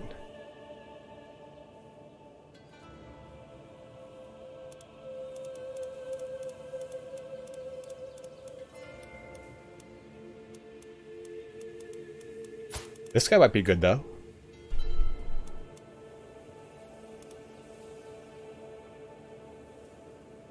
That's interesting. I just never ever thought to do that.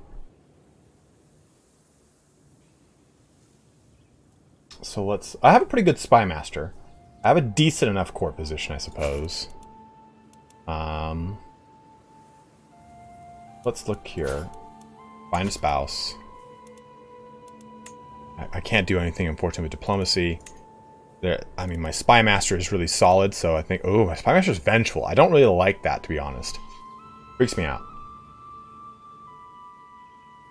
Martial educated children now get prowess educations 2 after the patch. Good call, baseball fan Dan. Let's go then, I guess, just with...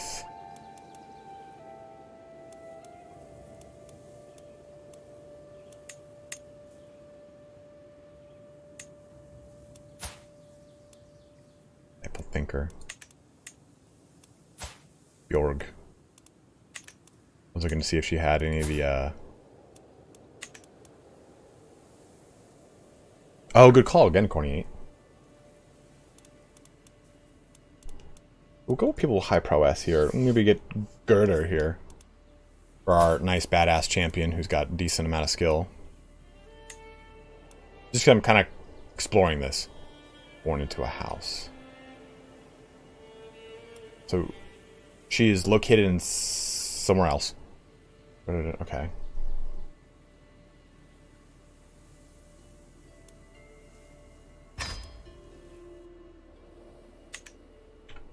So we've got that. I am worried about this. Please like me.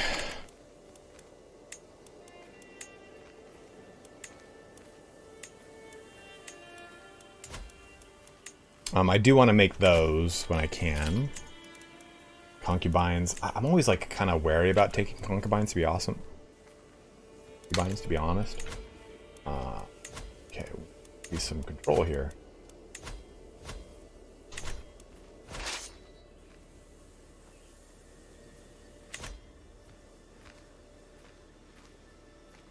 Please like my angry step. Please like me, angry step horseman.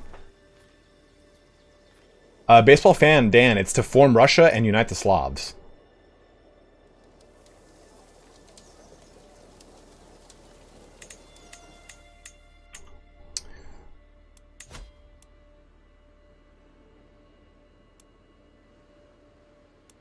Let me do find spouse again real quick. Someone was saying go to the menu and try to find some general traits. Yes. There's really not much. See? Feckin's like the only one.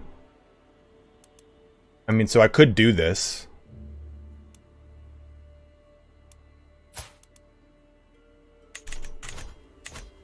My religion does allow concubines, yes. And I can take concubines, but there's no one that's really worthwhile, I suppose. I mean, I don't want to take concubines, right? Because then I'm going to have kids that I have to deal with. Isn't that a thing? Don't I want to... Because the kids then become part of my situation. They're inherited by me, is what I mean. They get claim to my titles, that's what I'm trying to say. Fuck, man.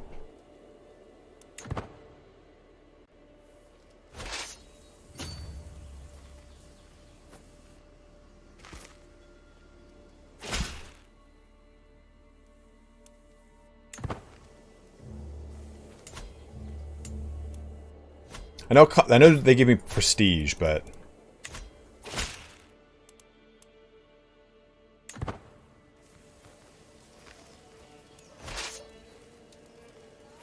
oh man, that guy's gonna go right for this location. Good thing I'm leading this army.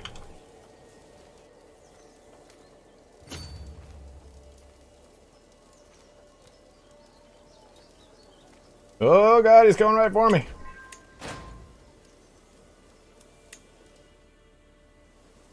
Unfortunately, I can't do anything about that.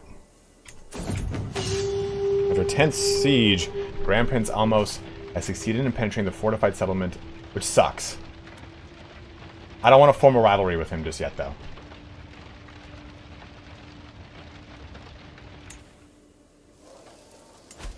That knocked my development down from 4 to 1. Oh no! How'd she die? Oh, she killed during the raid! Oh no! She was my court physician too. This guy doesn't like me.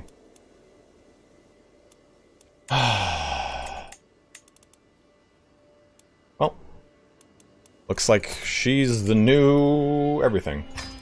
And a court physician.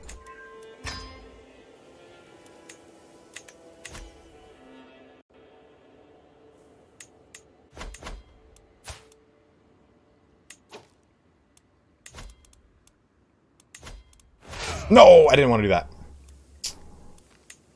Stop gathering. I'm just going to disband everyone, and we'll kind of reconvene here. Mercenaries.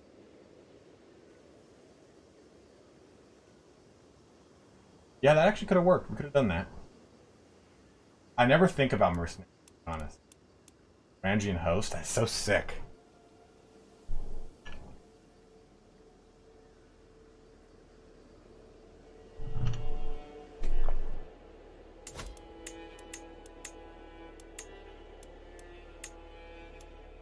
A little tiny child was captured.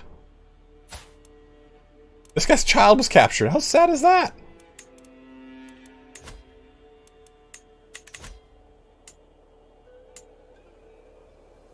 I mean, I could go raid back into his lands, but... Could you just disband, please?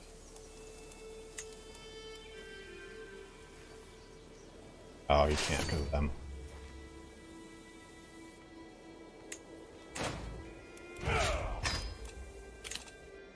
Yeah, it's 10 gold, whatever.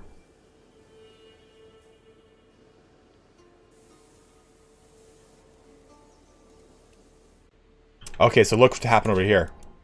Khazar's just fractured real big, like. So, the real question is, what do we do? Do we take a concubine? Is there anyone even worth taking as a concubine? No, I just lost courtiers.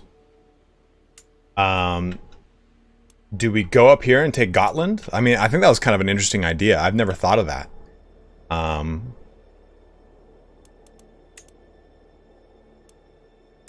create Visby as its own duchy, which is kind of interesting too. We have a good ally. We have Minx as an ally, which is a solid one. We can... The unfortunate thing is we can't really take portions of Turov, because if I want to do it, I'm going to take the whole duchy. Okay, getting really annoying.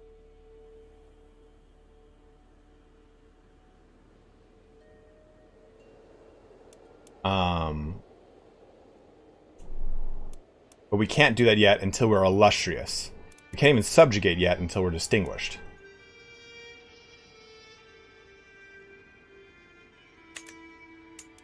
So yeah, we could just do this one county at a time and kind of chip away at it.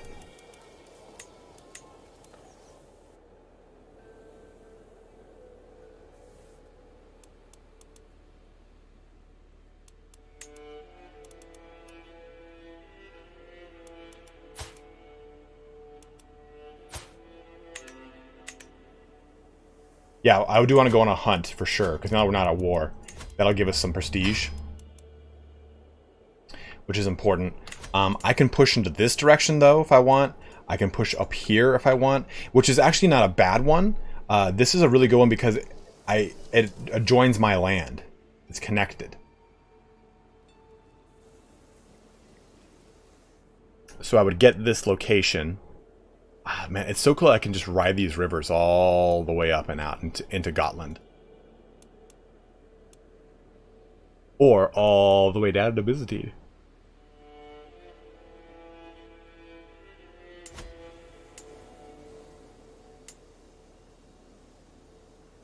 Castle rank 10, that's so cool.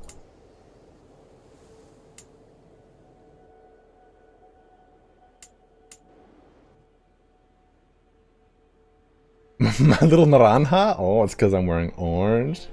Que bonita des. But let's do some raiding. I wanted to get everyone kind of like set back here. Now I'll raise all the raiders.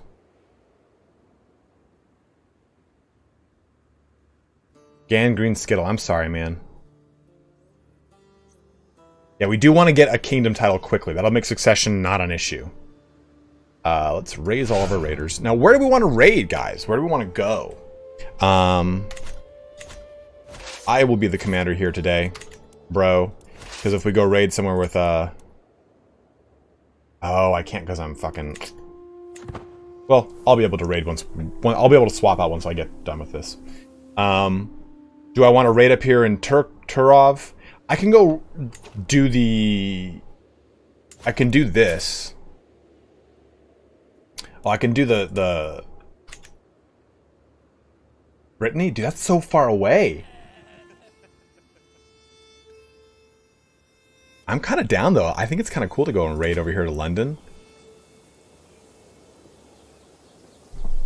Development of 9, 6. The problem is, like, if you go to do the raid, you have to hope you make it back, too. Which, I mean, if you're not raiding an adjoining land, it's not that terrible.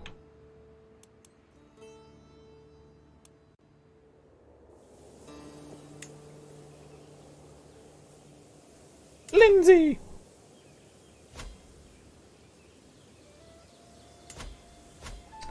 Canterbury. Isn't Canterbury up here? Alright, guys. Hey, we'll go raid Games Workshop. Oh, Lindsay's been sacked.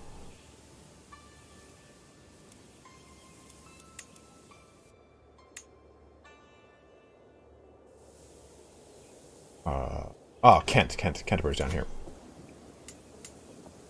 Sacked. Already been taken out. I'm sorry, Corny. Yeah, but Byzantium would be pretty cool. We could swing out down through the river here and hit Bulgas. And actually, between the three of these, it's a lot of raiding I can do.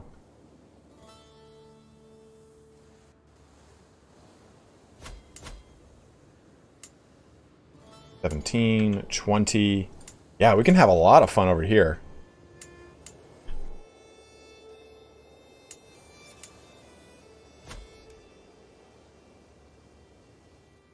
Okay, we'll do that, Corny. I'm down to do that. Yeah, it's so cool. I can swing through here, go all the way down over to here, and go and sack Jerusalem for 70. But I mean, look at the fort; it's huge. I can't do that. But I think that's so cool. Ireland is great for raiding. Let's take a look at Ireland. Rated 15, 15. So yeah, that's pretty solid. 17. I do want to raid somewhere with higher development, though. I want to see how that works.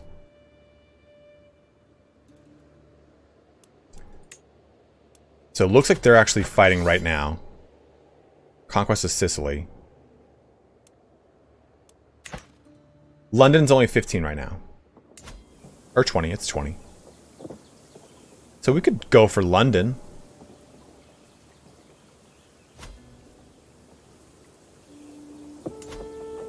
Brentford.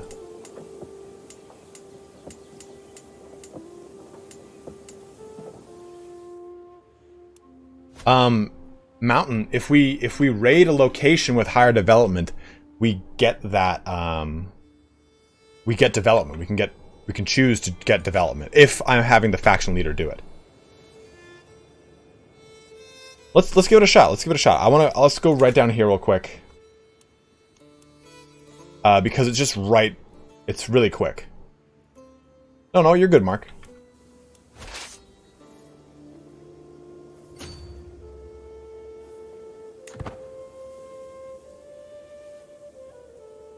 Me either, Mountain. We're going to find out how this works together. I've never done this. Oh, yeah, do that. Go that route, bro. Go that route. So when I did this on my guy, I found the White Hart, which is pretty cool. This is an imposing sight lying dead before me. The largest fox I've ever seen. This one will fetch a fine price. Oh, the beautiful trophy made for my wife. I am greedy. Can I not get this fucking wounded taken care of? Can someone come repair my face, please? Bitches. Dude, I have 22 diplomacy and 20 stewardship because of my wife. 10 stress is nothing.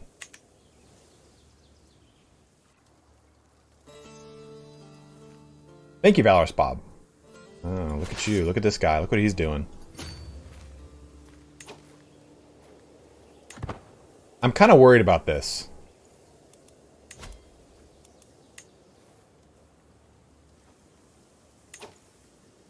Alright, well, if he comes to my lands, I'll raise the Varangian host, and I'll just smash him apart. I'm sick of dealing with that guy. Penis head.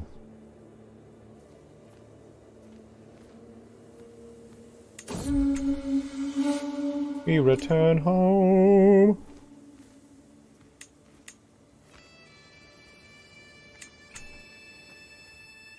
Okay, that disbanded. Good to know. And let's go... We're gonna sack something. Might as well do something with some good mounts. This I think will do. That's 7? 7? Okay, good.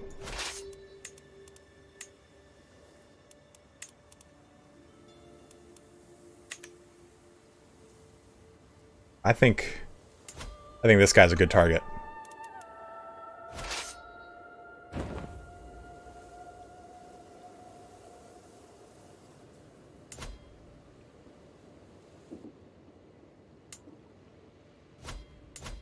That's the county capital, right? Yeah.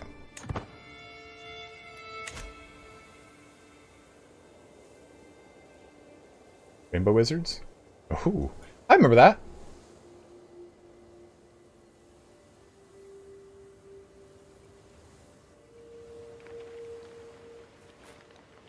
Ah, the Dawn, thank you.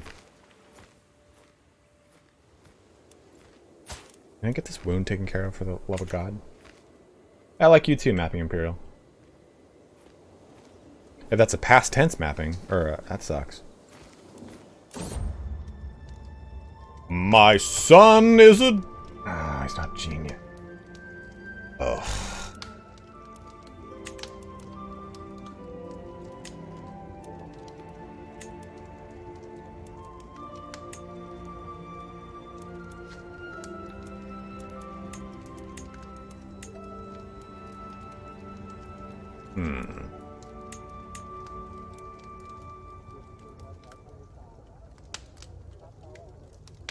Well, this is a barony, right?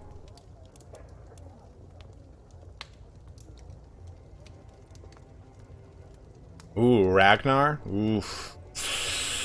I do like the name Ragnar. And he is, right now, he is the most likely to become my heir.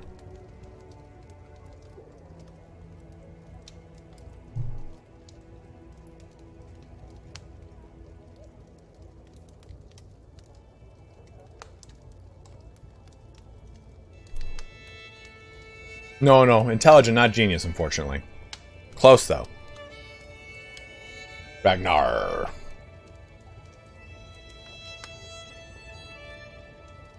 Oh. He's a pirate Rus Viking. It's gonna be great. It's gonna be great. Yeah, we'll go with this guy. That's it. That's the name we're going with.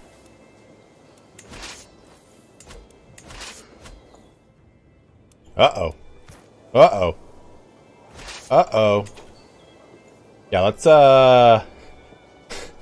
maybe we abandon ship. We don't want that guy coming at us, I don't think. Right? That's gonna be a massive army.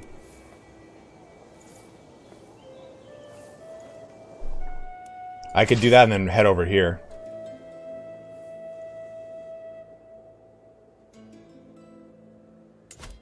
Oh, it looks like he completed that war, so ooh. Let's get the fuck out of here, I think.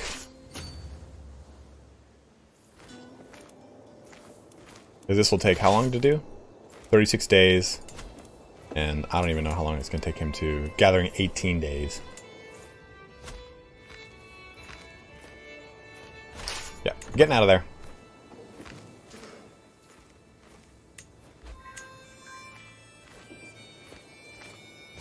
Are you moving? Oh, you're gonna complete it? Oh, okay, alright. Looks like we completed it, now we gotta run. Holy crap. I forgot if they start to raid, they won't leave. I don't know how to make them leave. Important. Have to run them. X. For skilled slaves.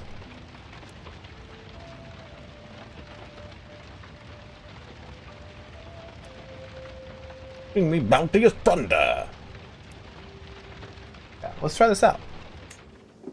So I have done this. I just didn't know that's what it did. Also, we want to increase our development there. Forgot about that. Like 7 years. Domestic affairs, please.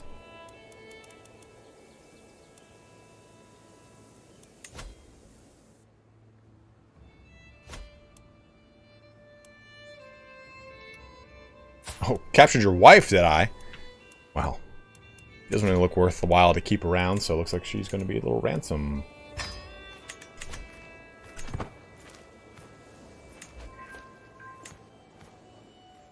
Alright.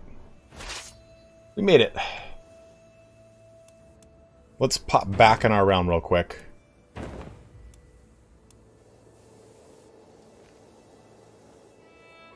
And then we'll probably head up and out. Or maybe do the CB to do to capture some people.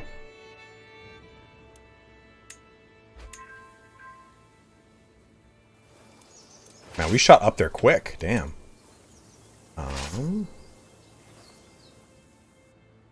Yeah, Mark, we were taking a look at that. Canterbury.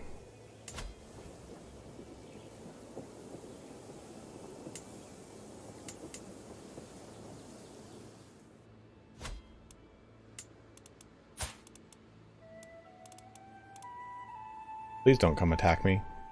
Byzantines. Big, scary Byzantines. Run this again. So here's what I think we should do. Let's take this location, I think, and start to just kind of chip into this. Got time to come in now after 3 hours of work. Ronnie, what's up, dude?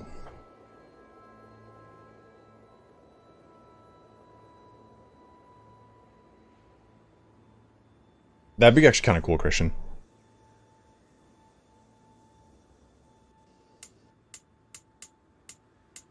Yeah, the nice thing is majority of our neighbors are very weak. But I kind of want to do this. I kind of want to do this one. Raid for captives. I've never done this.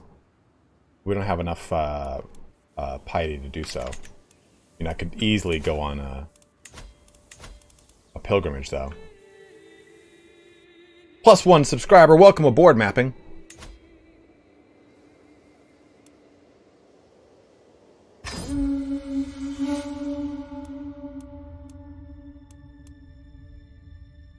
Yeah, we'll do this quick little journey to Upland. Hey, Ronnie, it happens, man. Don't you worry about it, dude. Let's go here. Are you ever going to be... Dude. That wound's getting infected, dude. When does this fix? Good God!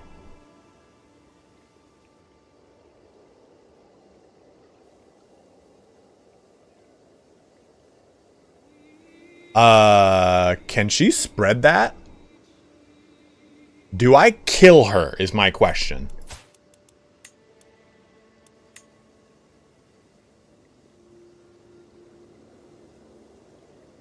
Right? That doesn't seem good.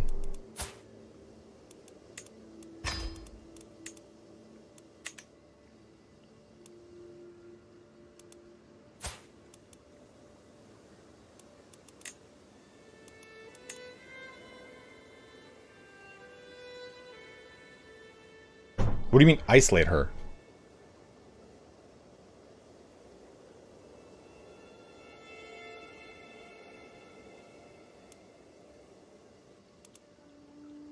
Let her go. You sick son of a bitch, I love it. Obviously she didn't socially distance.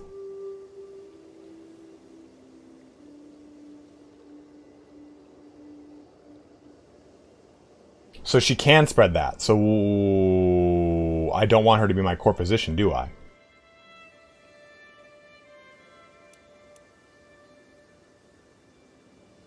And I have no good core positions as an alternative.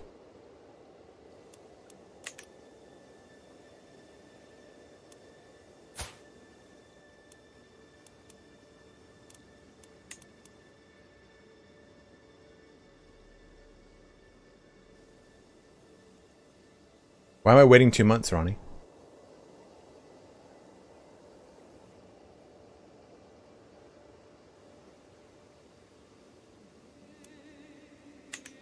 Thomas Praz, what's up, dude? Sus is fucking deed, bro.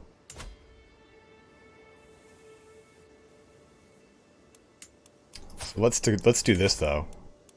Let's get this county and expand upward.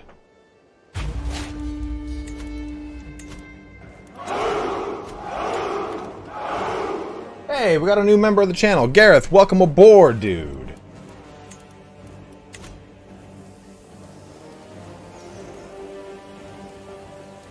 Oh, I didn't know that, Corny.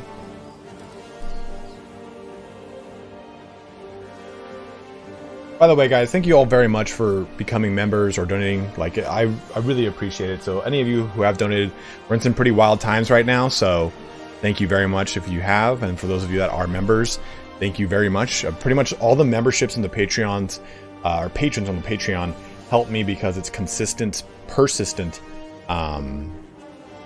income that comes in, so I don't have to rely so much on churning out videos nonstop. I can kind of like focus on making higher quality ones versus just trying to meet a demand. So thank you guys very much. I always really appreciate it. It means the world to me. The departure has departed. I'm on an activity, so I can't go do that. 226 lights, guys. Push it on, push it up. Get that. Turn it blue, my bro. Diplomacy perk. Get that befriend. For the love of God, get befriend. Dude, you need to fix your fucking face. Why is he still upset about that? Me too, Thomas. Me too, dude. Who am I going to befriend? Are you drunk? No, you're ill. This is good.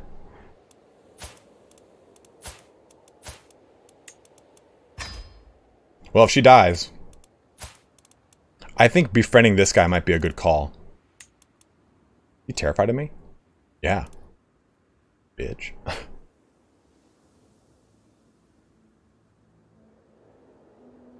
You will give me the kiss of peace. Or can I befriend him?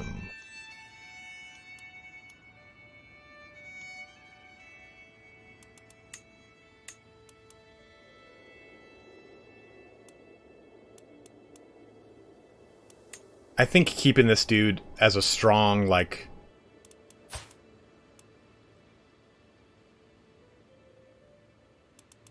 Kevin, we will create an empire by major decision.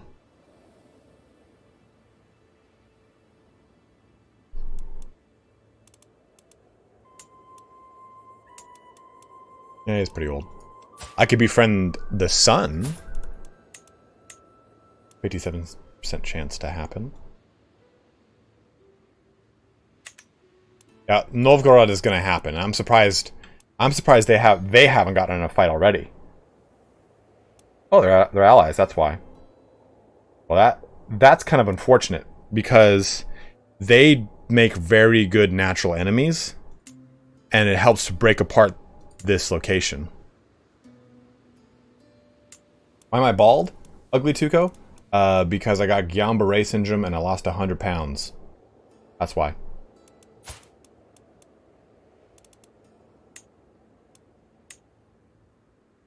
What's up, Ephraim? How are you doing? Also, like, a lot of my family is bald.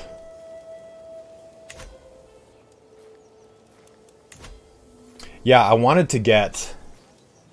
There was another region I chose this one. Where's the one that increases?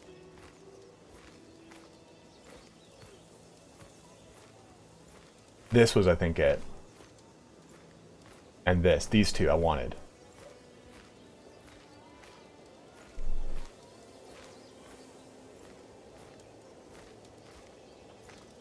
And trying to like go down this is really nice too for August and True Ruler.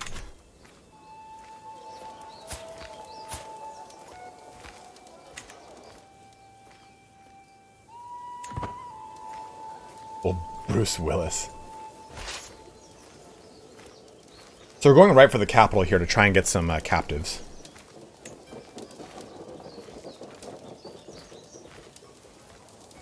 Yeah, I agree with you, Ephraim, and I'm stoked on it too. Guys, Desiree in chat wants me to shave my beard. She said she loves me, but I think she's lying. Because she wants me to shave my beard. I look terrible with my beard shaved, Des.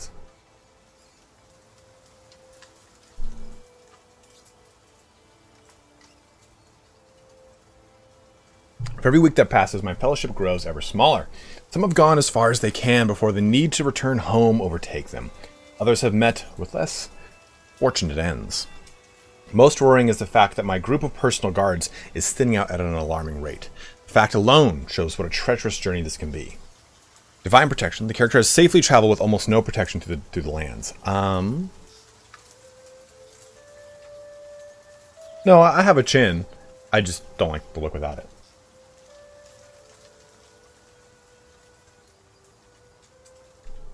I think you'd look more Russian Polish with the beard. Intrigue per level of devotion is reduced, but my diplomacy is increased per level of devotion. My level of devotion is not high. Or foreign guards gives me some... Actually, I kind of like that. The levy size increase I'll take. You know, you might think you don't have a good beard, though. But it really just takes a long time to grow it out. I was actually going to go as Kratos for Halloween. But we both know how that... We all know how that's going. I'm going to go foreign guards.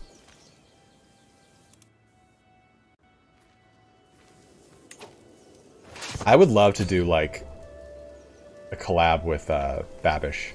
That'd be really fun. That'd be really, really fun. Smash this guy. No, I don't want to defend. I don't want to attack you at a river crossing. The arrival.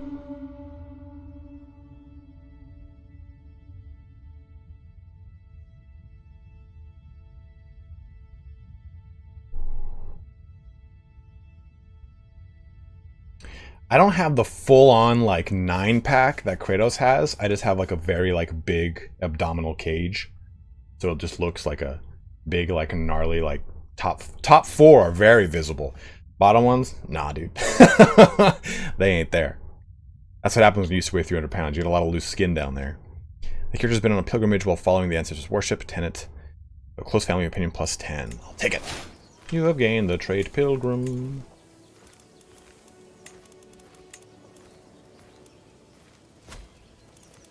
We're still Norse, Pavel.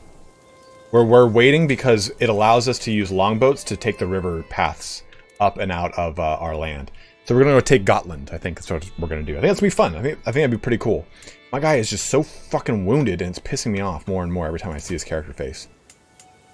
Kent.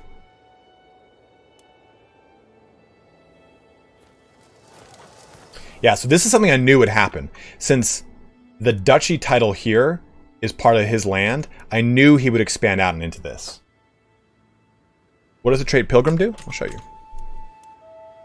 Monthly piety plus 10% and same faith opinion plus 5. And that's going to help when we convert our religion.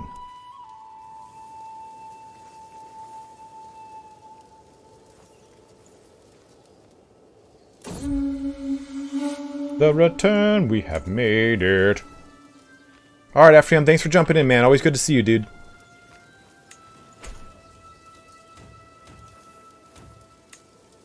$8 months to my 5 months. We'll win! A gesture of generosity. Ah, fuck. Now, to help along my attempt, befriend a chieftain Ruslan by presenting him with a gift. Everybody loves gifts. Ugh. A cheap gift. Team power +5. Well, it's only 35 stress, and I can host a.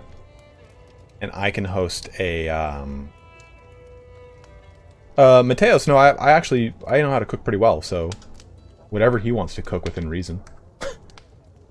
Within reason, because I've seen Binge with Babush. He's like, we're gonna cook a double duck buttered entenge in a flambe of reduced pecan oil sauce with a little bit of a drizzle of reduced caramel syrup confit. And in my head, I'm like, I can make syrup.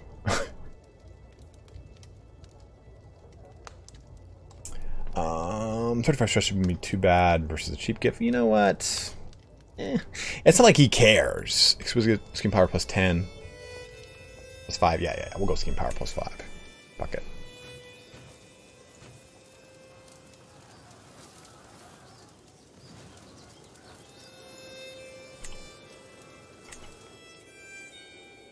What is this? Oh, okay. That's fine. That's fine. Oh. Shit pushed in there, brother. Okay, so we did this. Hopefully we can get down there in time. 41 days. We'll make it. Who's this little guy? Eh.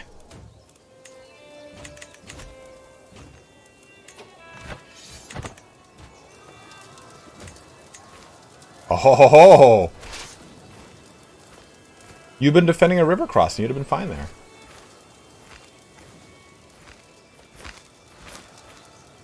Yeah, I learned a lot of like how to cook from a guy who used to be a cook, or is a cook. He only does it like seasonally, and he taught me a lot of like when you go to like cooking school, like the basics you learn. Interpreting my recent friendliness as a sign, I usually has come to me with concern for one of my prisoners. It would please me greatly if you were to release my acquaintance Vasily from his house arrest. He says, loudly chewing on a biscuit. Sure. It's only 10%, so I'll allow it. After laborious preparations, I was finally able to spend some time with High Chieftain Ruslan. In the end, distance was not a great hurdle for me to overcome in order to earn High Chieftain Ruslan's trust and friendship. We are now friends. Yeah, like he was saying is like once you learn like the 5 or 6 like alchemical things about like basic rules about cooking, a lot of it can just be applied to the different meats that you learn about. And once you learn those, it's just pretty much about specialing in specific cuisines and such. Actually, I watch a lot of Gordon Ramsay. A lot of Gordon Ramsay. That is absolutely delicious. And plate. And there it is. A nice, lovely duck buttered confit. Again, with the confit and the duck and the butter. Our champion was maimed. No!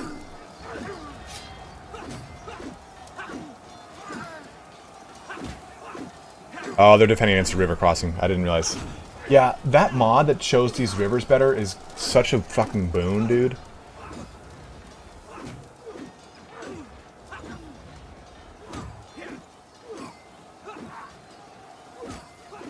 I actually make my Thanksgiving turkey according to how Gordon Ramsay does. Making like a butter kind of concoction using like lemon zest, salt, pepper, and oh, I thought I lost that war. I was like, what?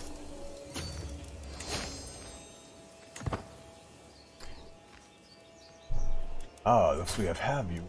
Son, huh? Can I recruit him? Yeah! Yo, dude, sorry about your son, man.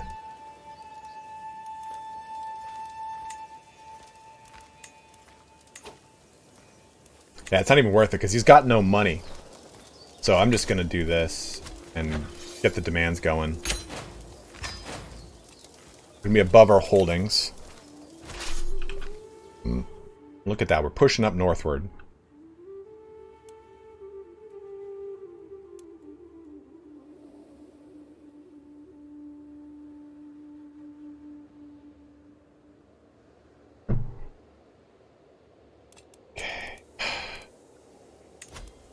So we're going to need to put someone in here.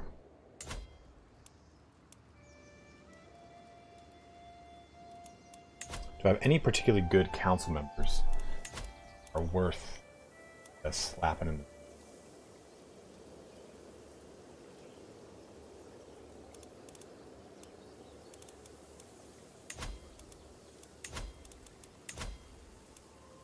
My heir? My heir is not 6 though. Oh, no, he's not 6 yet. Good call, Ugly Tuko. I didn't think about that.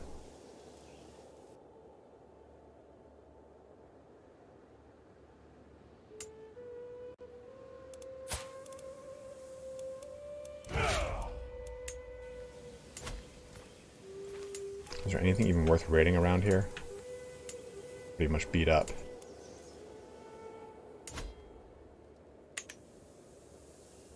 Sure. You want the normal border, Kevin, or do you want kingdoms?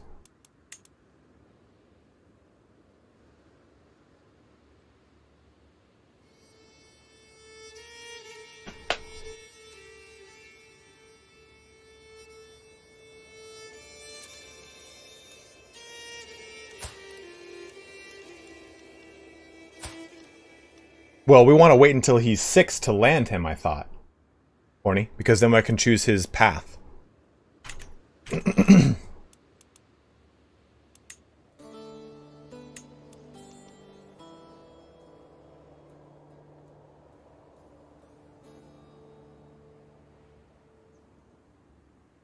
I don't know the area the kingdom you would form is going.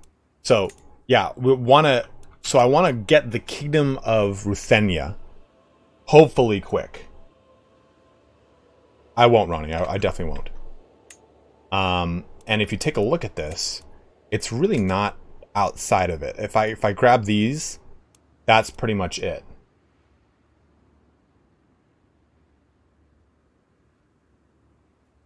Which kingdom historically becomes Russia? Baseball fan Dan, historically, Novgorod expands southward and becomes KIEVAN RUS. Then KIEVAN RUS splits into the state of Novgorod, the state of Moscow, the state of Vladimir. Moscow becomes an important, an immensely important religious hub. Moscow expands northward into include more northern Slavic tribes. And it's not until a good deal of time that Russia is actually created. And we'll talk about that more as we go through our KIEVAN RUS history. But there's no... I guess Ruthenia is technically, I guess, one of the actual, like all of this is... It all becomes ruled over by the sons of Rurikid, or the dynasty of Rurikid. And Rurikid progresses all the way up to the 1600s. So it's all kind of tumultuously tossed around within the many heirs of the Rurik dynasty. Estonia? I can't remember, though. I don't think Estonia ever becomes part... Like, in the game, no.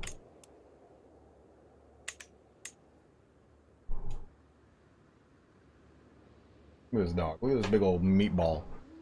Big old golden meatball.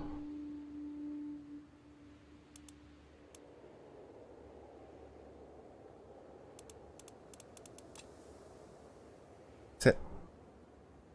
Oh, thank you.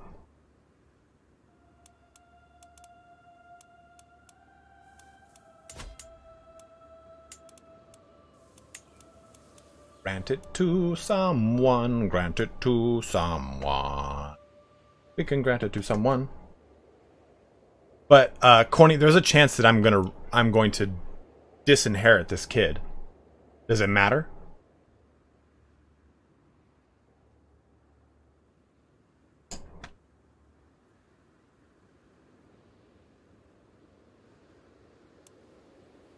Pretty. You're so pretty. Oh my, what's on your ear? You got little leaves in your ear, babe. You got little leaves in your ear. Doofus.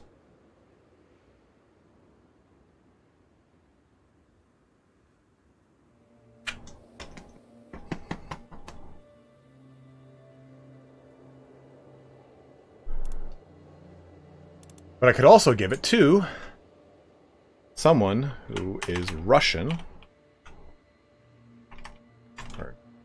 who has the same religion.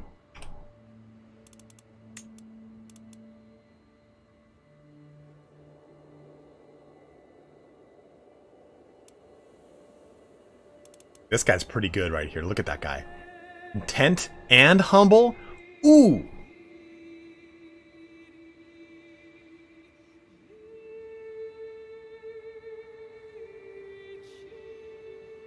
You're so pretty. Look at that dog. Yeah, and we might even actually... excuse me. We might actually even disown that child. Dude, this guy is making some children. Look at this dude. He is pumping them out.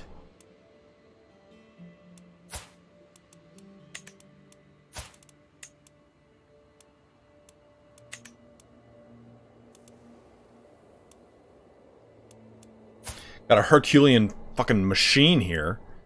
Future badass knight. We could land this guy and he would probably hopefully make more kids. Even more kids. Yeah, I agree with Baseball Van Dam on that. What?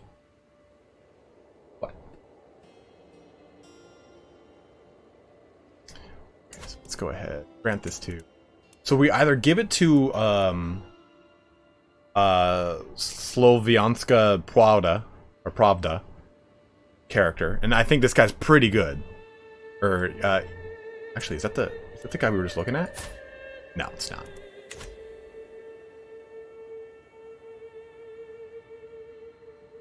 Fine Russian steroids. He's able to be very big, very strong, very jick.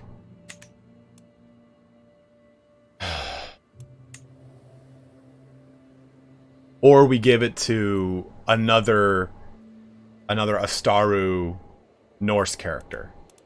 Or just mainly just someone who's Astaru. And I can well... Actually, I think that this guy's just probably the good way to go. I think this dude's a good one. Humble and content. Oh, Kevin, that's a good call. They will be a powerful vassal. This guy would make actually not a terrible dude.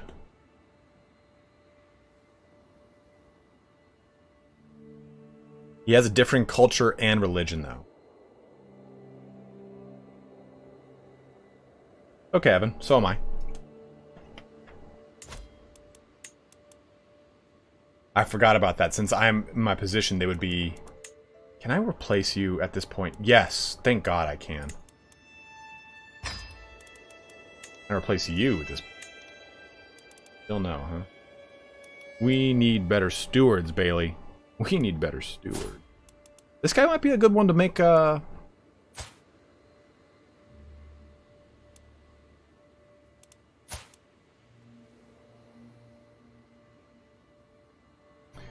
that I totally forgot about that. I mean, I could do this. That guy's not gonna have any kids, by the way.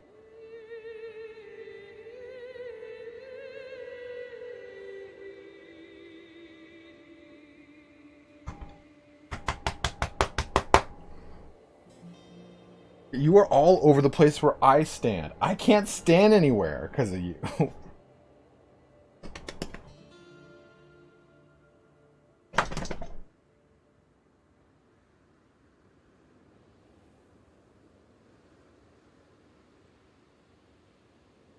She'll just like sit there and like wrap her head around my thigh.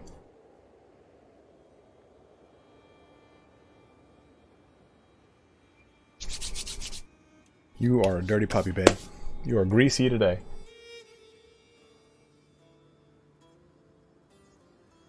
European version of Canada. Alright, we'll take a look in a second then. Okay, so do we...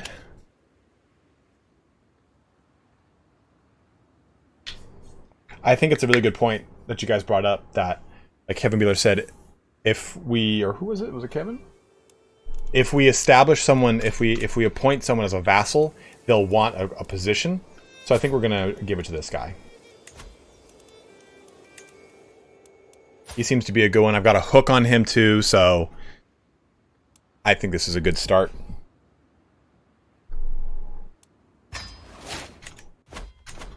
Our first vassal. Oh, nice. Get into my lands.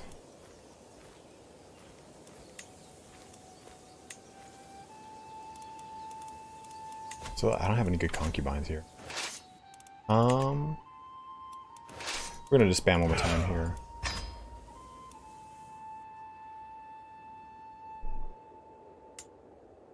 Do we do any wars for captives? Should we could do this one. This was full of, okay, yeah, so this is for a new court position. Well, she's sterile, so I could make her a courtier. This guy's a badass court physician and a good knight.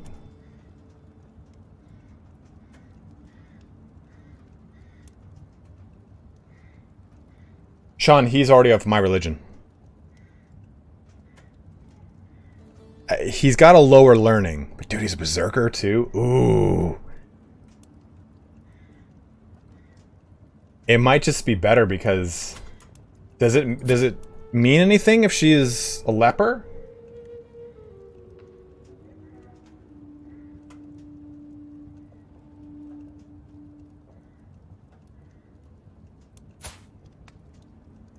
Because this guy's got a good physician skill. He'll become a better physician, but his learning is low.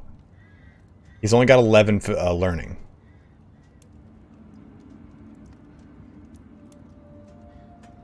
Seems like a fucking badass though, dude.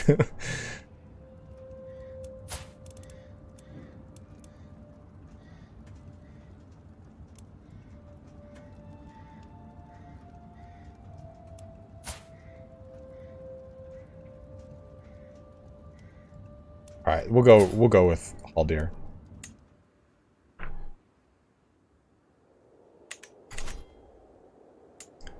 Raid for captives, a rich land. Look at that. You're on Ironside.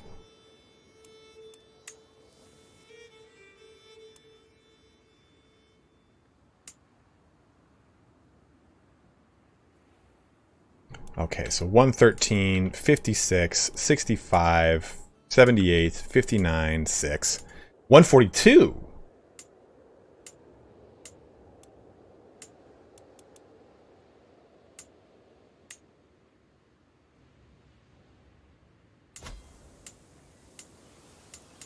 Alright, this is building itself back up. So maybe we raid this location, 142? Get some sexy little prisoners? Aha! Yeah, but of course we got the trait Scarred, because we couldn't take care of that wound after 5 years. That helps us. That's good for us.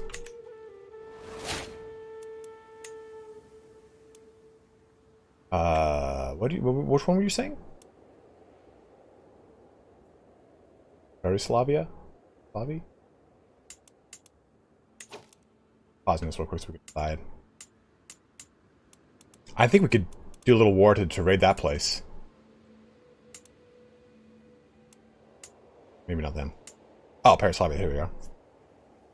Take them on now. They are part of the kingdom I want. The issue is we don't have a ton of fame, so I can't do what I want to do, which is declare war on an entire duchy. But we can get the duchy capital, which I think is pretty good.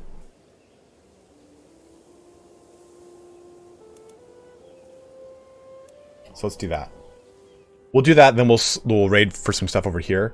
And I think that grabbing Gotland might be pretty nice. Do you guys want to get Gotland? Is that what you guys, are you guys down with that? Or should we just keep expanding our little realm here?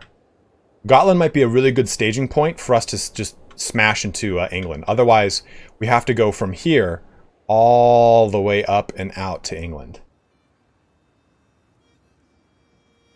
Kenny Jensen, absolutely, dude.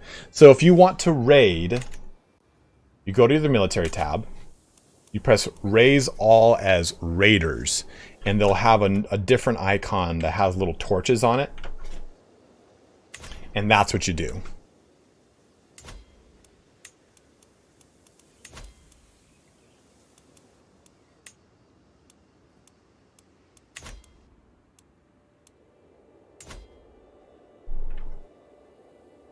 Well, let's get Gotland first then. Because it's small. And it's kind of like relatively defenseless. Yeah, only certain cultures and faiths can raid. That's a good point too.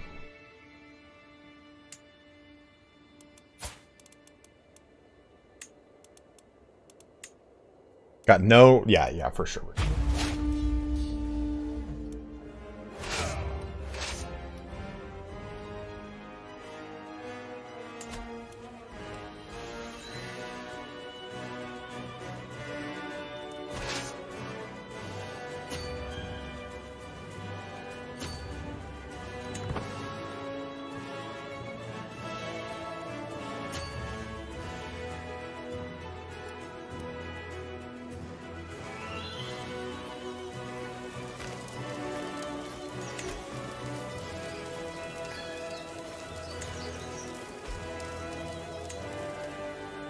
Uh-oh, where'd that come from? Well, I need an ally.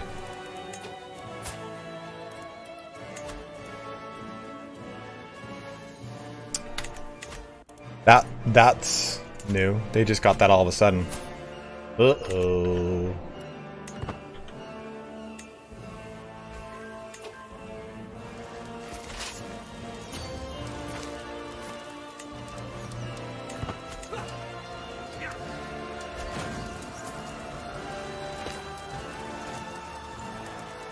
Ah, Sunni, huh? The Chancellor? Ooh. He's not that much better. Whoa, God! Disfigured and everything.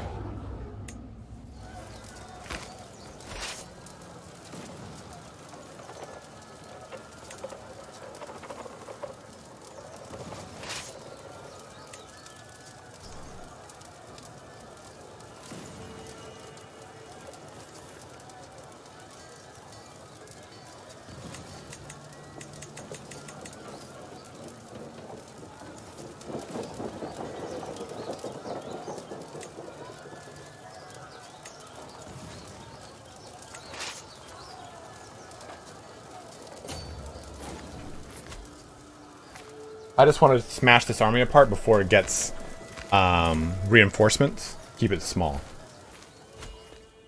Christian, we don't need one because we're a Viking, so we can just go do it.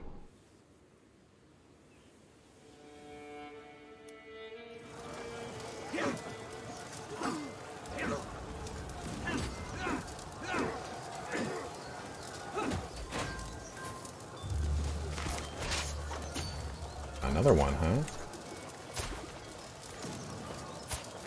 That guy's got a pretty good... Dude, everyone has got the lover's pox up in this piece. 8. This guy's got 13.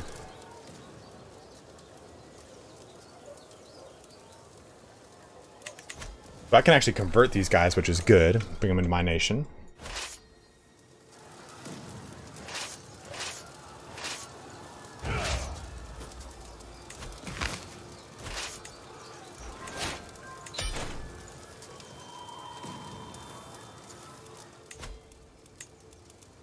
Bogut.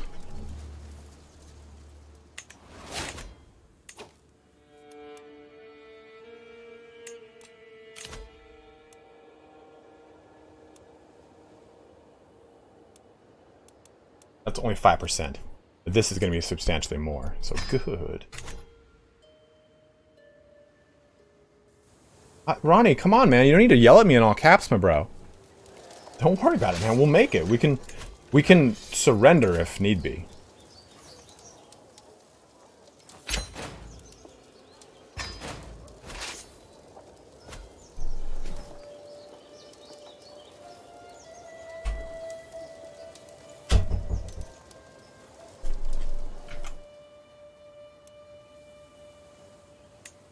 And we now own Visby.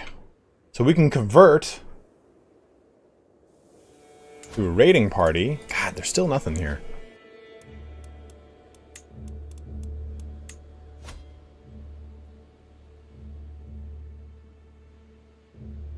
Nope, I do not start allied at all. So now we own Visby, and we'll just kind of sit on this. You want to know what that is, though. And we can come back and take these locations. Ooh, look at that cool-ass flag. Oh, he made the duchy title. Interesting, interesting, yes. So his primary heir is over here. Because they're allied with each other. So now he's a lot stronger. So he's not going to be easy to take out, which is unfortunate. So I think we have to raid this.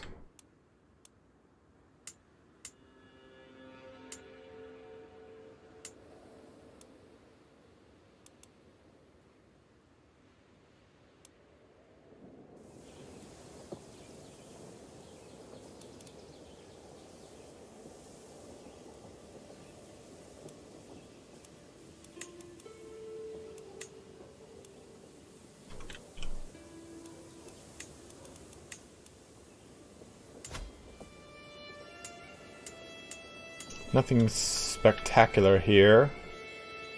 Ah, who wants to play Gwent?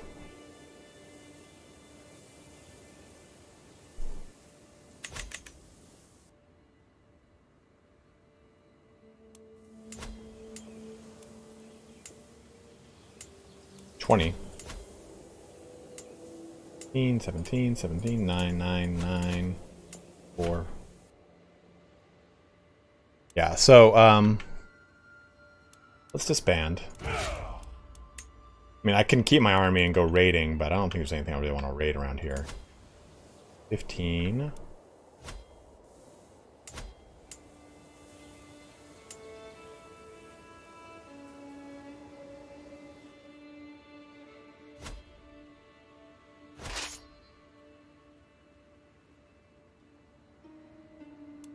Oh, shit.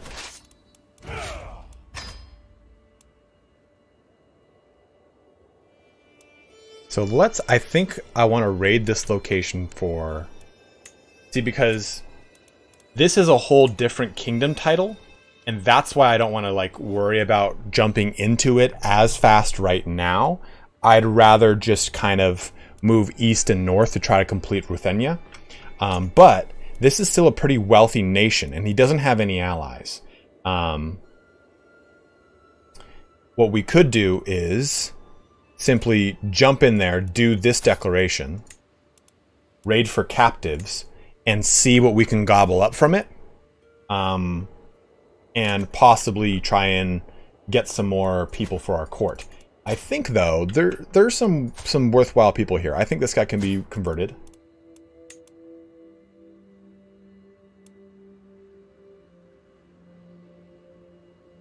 You know what? He can be converted, and he would actually make a very good ruler of this location. Because I could definitely put him on the council above Stanislav. Eric means Great King? I thought it meant Little King. Maybe Ryan's the one that means Little King.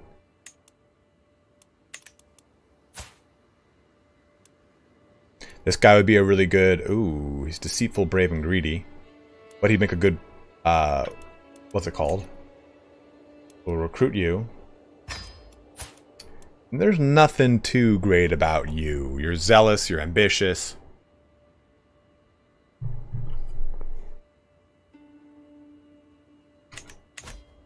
Eventually, Simon, eventually.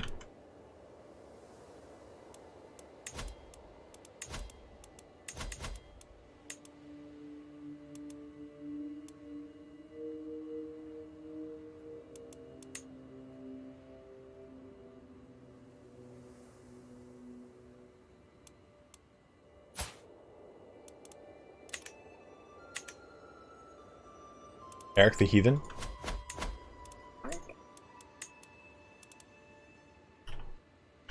Oh, he's in 1066 though, right? Dude, that is a sick flag.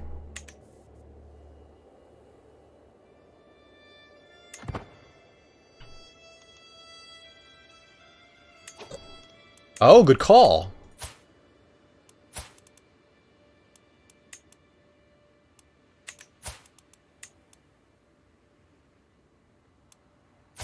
Because I don't see any reason to keep this guy around. I think he's got a lot of terrible traits. So let's get rid of him.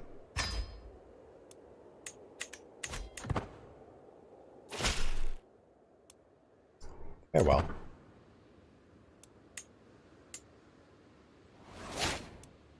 Ah, pregnant, good.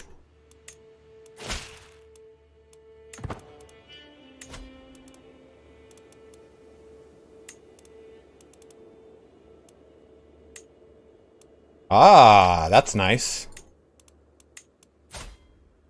So I can make a huge alliance.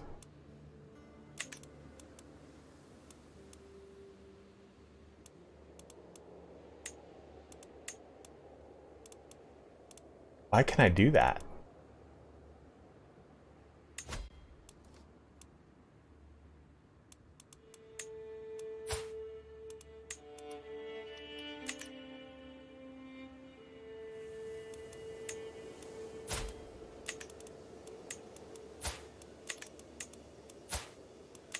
I think getting with Ivar the Boneless wouldn't be terrible.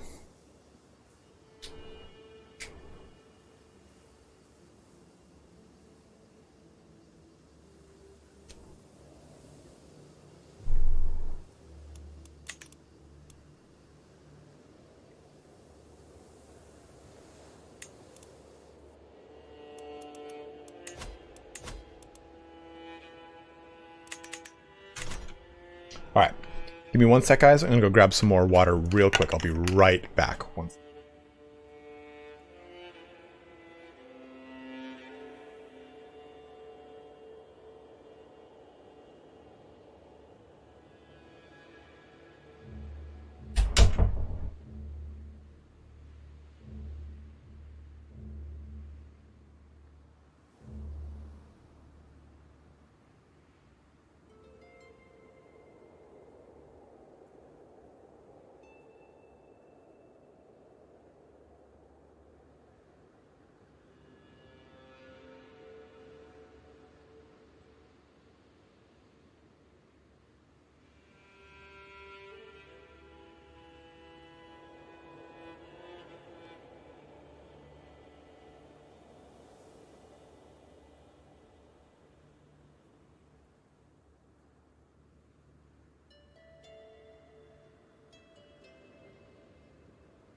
Okay.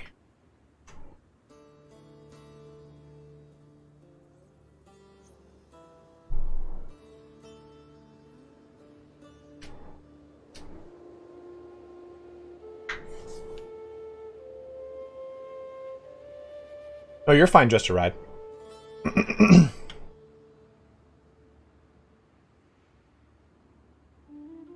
For the most part, I don't just power game and play through these campaigns like at my own discretion. Like, I want you guys to feel like you have a stake in these campaigns and you are the ones that make this campaign grow. I, for the most part, know what I would want to do, but you guys give me an opinion on what you want to have happen. That's why we do what we're doing. So let's do this. Let's raid for captives because I'm not quite yet ready to...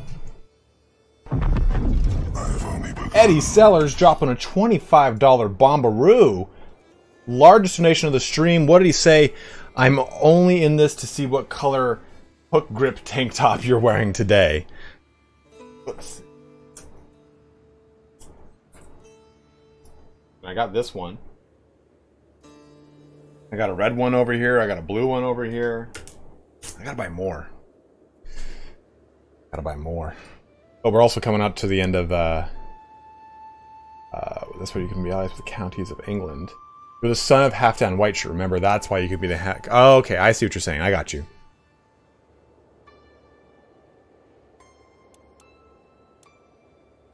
Whew. So let's raid this location. And the main reason we are is because, like I said, here's the kingdom title for Ruthenia. We want to own this. I could jump over into this location, and it's actually, to be totally honest, probably quicker to get the kingdom of Galicia Volhynia than it is Ruthenia. But I want that fucking cool seal, the seal of KIEVAN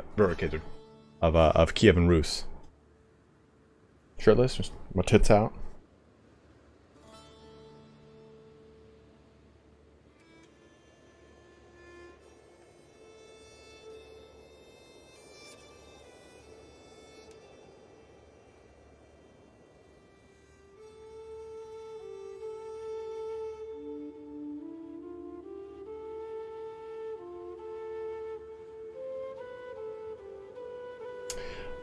Go raid something feudal. Just to ride. The reason that we would want to do this really quick raid is because we kind of need some better counselors. Our council's kind of ramshackle. 12, 13. I mean, this is the only good one we've got. But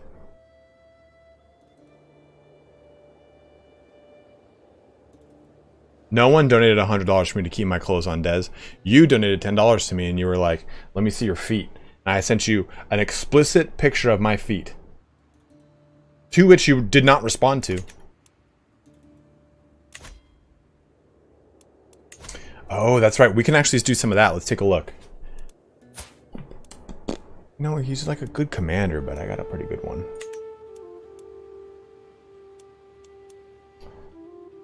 Portia. Oh, spout. I want to try and find some. I have a sausage fest for a fucking... Nope. Nope. That's not what I want you to do. Oh, you are already married. Yeah, I need some more women in here.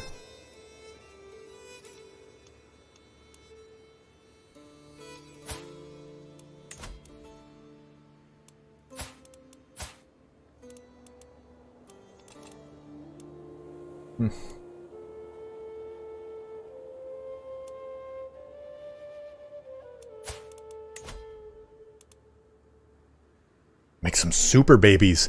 Make some super babies with, 41 years old. Feckin' though could be good.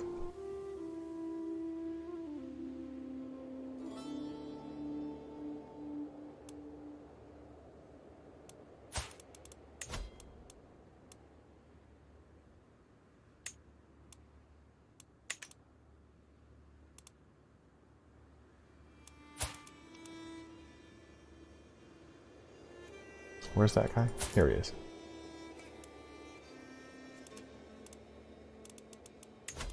Yeah, I think making some super, like... Yeah, I think this would be good.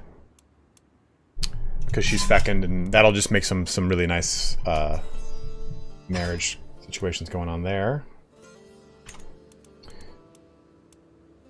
Better search. Please, my top realm. I need... unmarried. These are all the people that are unmarried. What about... Ooh, the stage is unmarried. What can you bring to the table?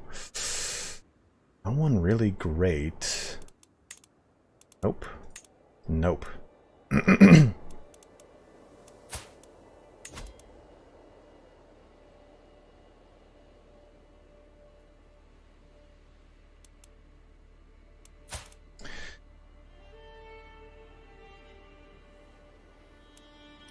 Building up that lady stable? Jesus.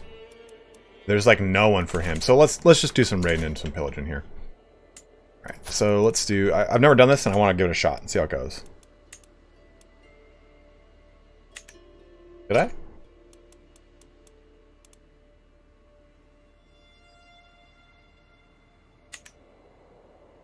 Oh, I did. These are all unmarried. Okay, so I didn't even think about that. This matrilineal, all perfect. Thank you for pointing that out, my dude. Ooh, look at this guy. Get a way better steward up in this piece. But we need to convert. And he's zealous, so he won't convert. Fuck.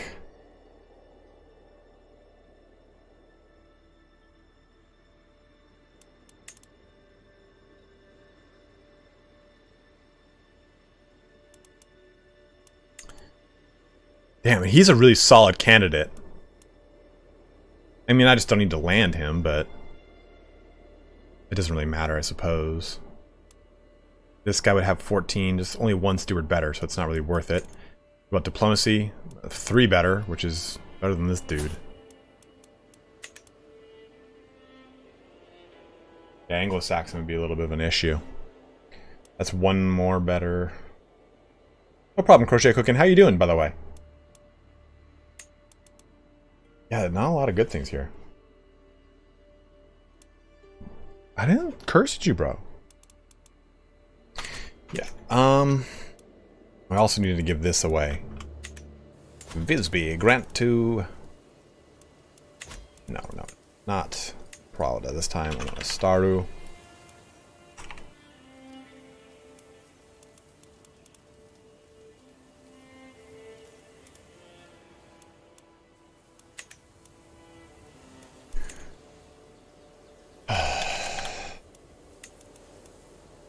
Okay. That's not terrible. No. He is terrible. Content. Keep Gotland? Okay. Why do I want to keep it? Well, I don't need to get rid of it yet. We'll do this. I want to do this. I'm hankering to do this.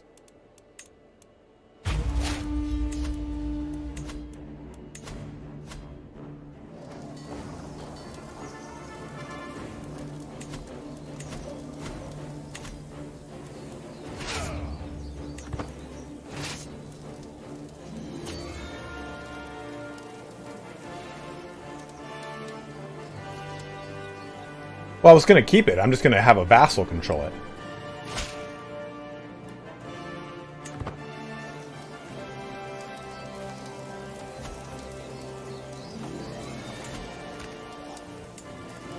So what do I have to do?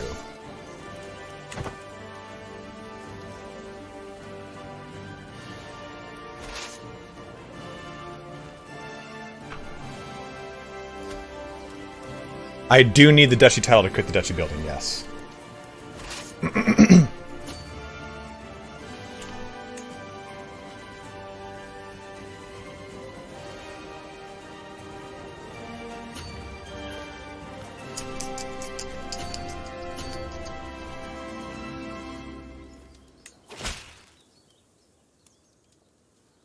Who are you? Peasant revolt. No. Fuck off. Whoa!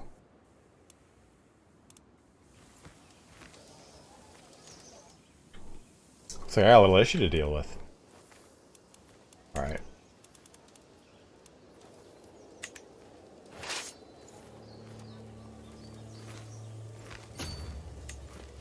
Got him.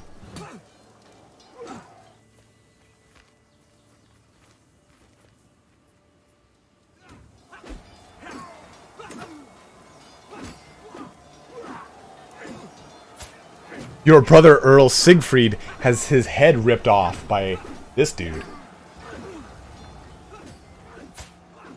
Damn. Can I invite you to join my court? Pretty beastly guy.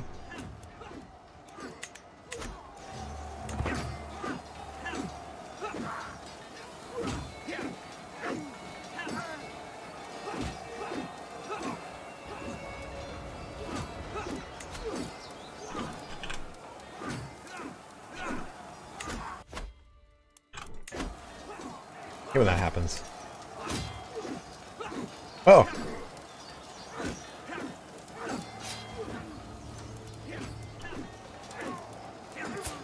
Yeah, this guy's a monster. Oh, and he was just killed. Damn.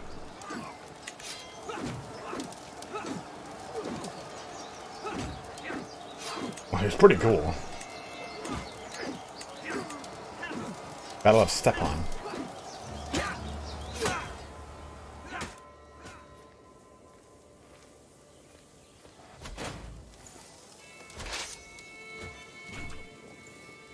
I should probably go subdue mercenaries. Oh, how cheap is these mercenaries? Yeah, maybe I just grab a real quick band of mercenaries for 144, and just sack all the and just kill all these dudes. And that way I don't have to worry about losing any of my levies. I just have them go kill the peasants.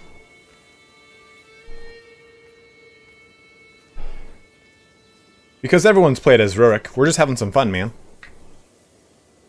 You can't create KIEVAN RUS no matter what in the game, Alexander. There's no a decision to do it. So we are going to use the game's major decision thing to create the KIEVAN RUS. In the beginning, we did history time and we discussed how the guy who actually created it was the Rurikids.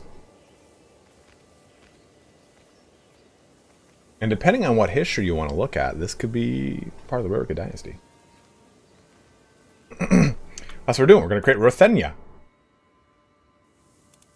I think like just making this really quick would be a good idea.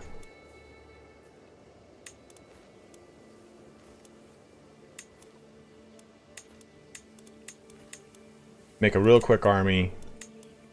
Yeah, I think like this guy, just smash these guys out.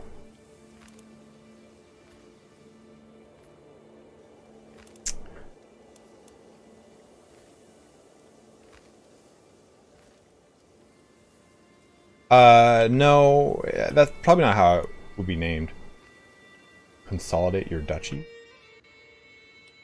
What dost thou mean? Do this real quick and have him smash these armies out. Rurikid means descendants of Rus. Okay, or Rurik.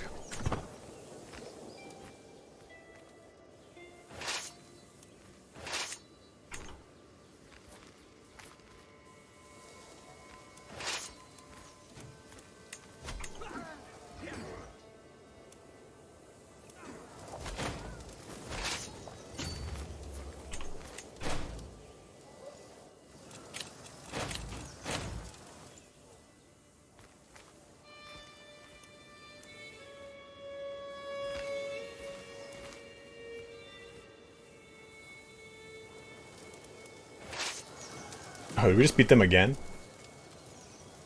I think we did. Yeah, this is nice. Just to have this kind of quick mercenary army take out these dudes, which is really helpful. We can even kind of throw them against these guys and have them destroy. Yeah, so Alexander, that's what we were talking about in the very... So, Alexander, is this your first time watching one of my streams? At the beginning of the stream, we talked about how Rurik comes over from how the Slovenians invite Rurik into their land, say, hey, rule over us and pretty much help create peace. And Rurik dies shortly after that. And it's not his son. Helgi the Seer is not Rurik's son. He's his brother-in-law. And how Helgi is actually the Norse name for Oleg. Oleg of Novgorod goes on to create... is the actual first ruler and the creator of the state of the KIEVAN RUS, because he goes down here to Kiev and kills Dyre and Aslak, who might also have been Aslak Dyre. The Aslak Dyre is actually one person rather than two. We don't really know because it's been chopped up so many times because of the primary chronicle is probably the one way that people pull the majority of their history for the KIEVAN RUS and the Russian people from, or just the Slavic people in general, and how he created the beginning of what was actually the KIEVAN RUS.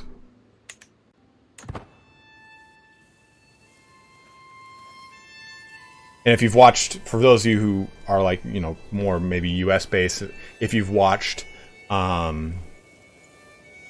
man, what's it called? Vikings, then you have definitely seen that in Vikings, Oleg is he fights Aslak and Dyre as his brothers. Ah, my daughter.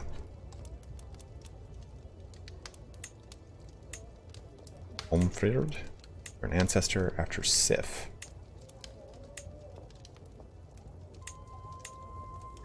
Oof. Now we'll go outside.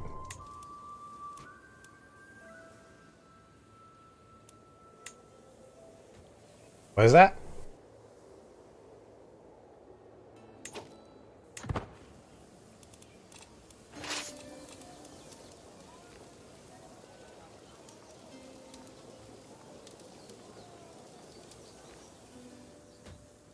He is.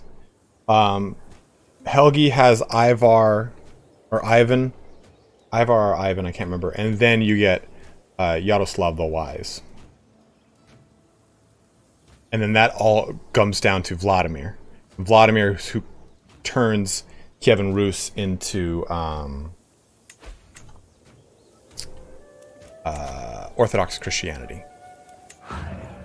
6 months, 6 months.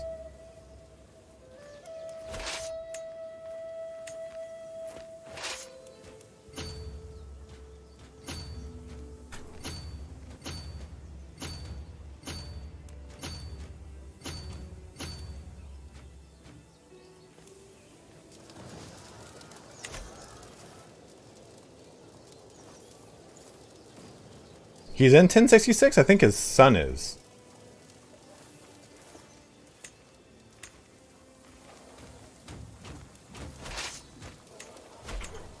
Good. Crushing out this peasant uprising here.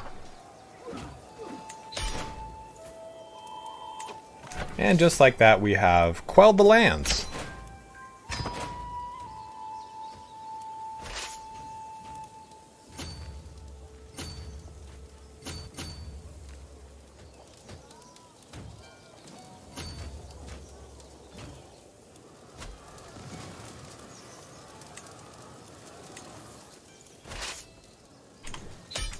Perfect.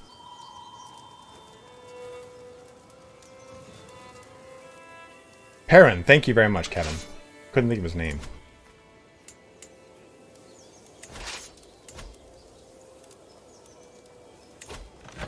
So what does this do when I enforce commands? Ooh, 3 and 5 of his courtiers will be taken prisoner, depending on his tier.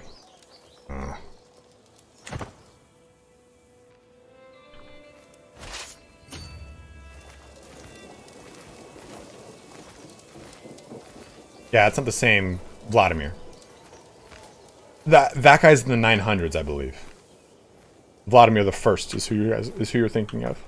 That made him made them all Christian.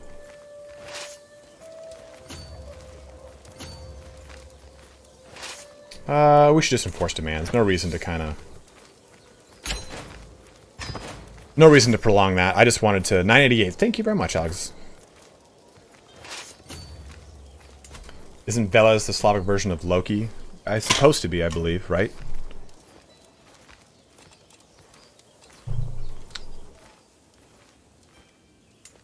Well, the sieges aren't worth it. There's only 3 and 3. I know we can capture some other people, but I'd rather start to push eastward because these lands are going to start to get pretty spindly, and we can grab some stuff quickly, or at least try to push into this. Oh, you got a little alliance going here, don't you? And I think, so that's good. So we can actually go back into Turkov now. Or Turov.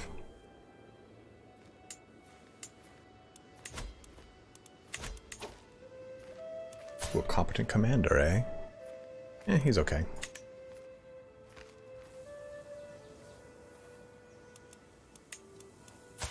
Yeah, that's our next episode. We're going to talk about the Varangian Guard and how that kind of all does it. Okay, so what are you? You're just a dude. You're the brother of him. You don't really have anything worthwhile. Your designated character has been divinely marked for human sacrifice, at least according to their captor. Oh, that's me. What's this? Tiny penalty. Who are you? You also are not necessarily very good. You, again, are a 7-year-old tiny child.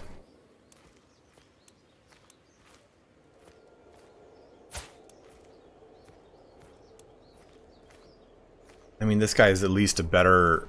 I could at least, like, bring this guy into my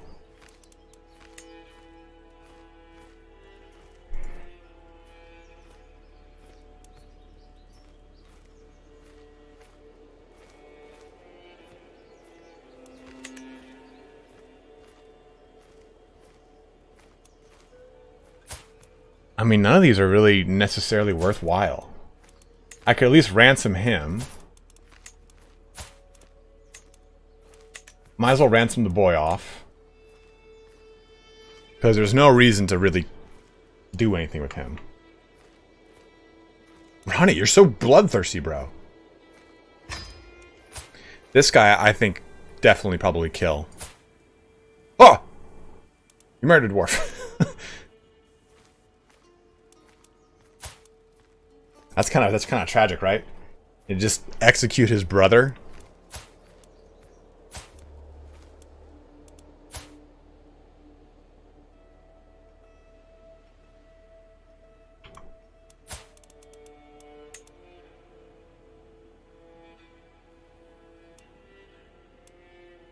That'll give me some dread.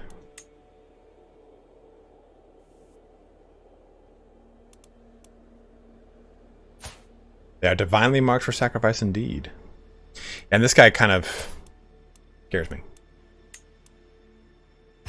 That'll give me lots of dread, which is nice. 33 dread.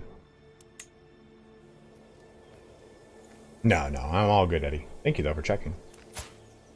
This is the... Oh, this is the son who's being ransomed. This guy actually might make a good, decent combatant, at least. Yeah, he would be up in here, which is good. So I'll recruit him.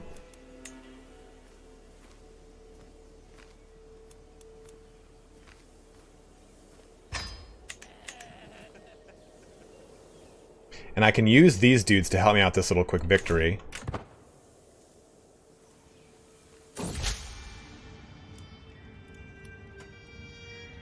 Adding me in my efforts. Who are you?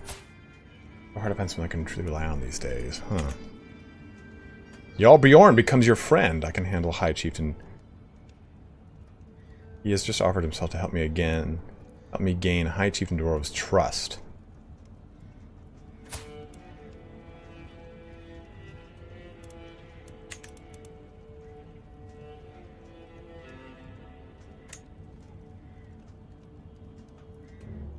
Can one ever have too much dread? Yeah, I think having Bjorn as a friend is really good. Yeah, I'm gonna go with that.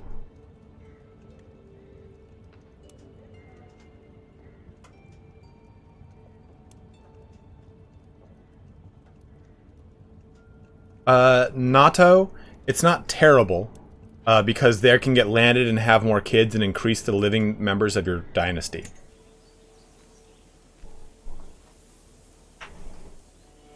Alright, Cody, thanks for jumping in, man. Always good to see you, my guy.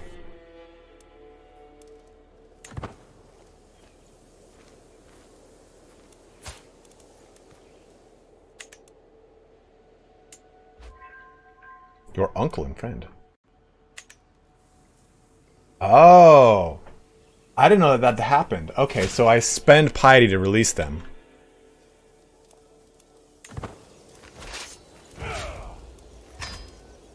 Did not know that. That's okay. You live and you learn. So we got to give a location away. 194, 215, 308, 371, 319, 275, 146. So guys, I'm sorry, I gotta pee. Am I giving away Visby to a vassal? Or am I giving away this to a vassal? Which one? Let me know. Ushitsia? Ushitsia? Sorry. Ushitsia? Ushitsia? Or Visby? Which one? Which one's going to a vassal? While I use the restroom real quick. Give me 1 sec.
Ushitsia. Okay, thank you, Alexander.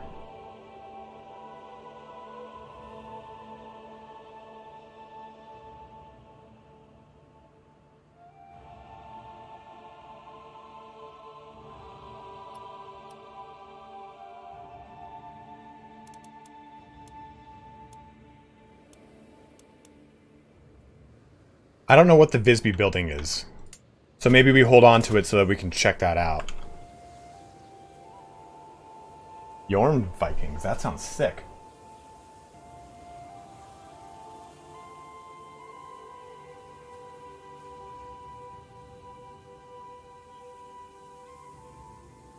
Oh, Kevin, that's awesome.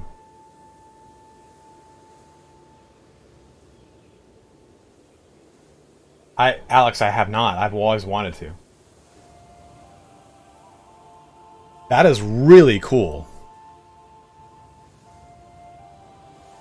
So then are we saying we should give away...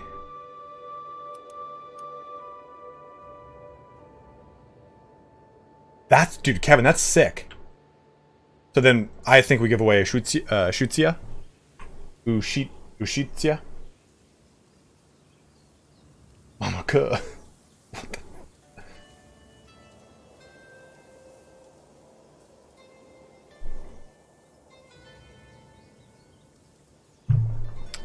Yeah, I think we give this away then and hold on to that.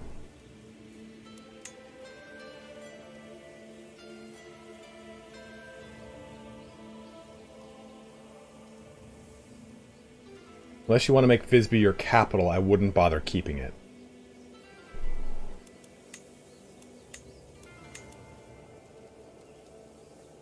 Well, it would be a bad... Like, if it has those walls, it would be a badass capital. Especially if we go to make, like... If we make this big, huge Russian empire, and it's like, well, if you want to take the capital, it's this secluded island with a massive wall. That's actually pretty fucking cool.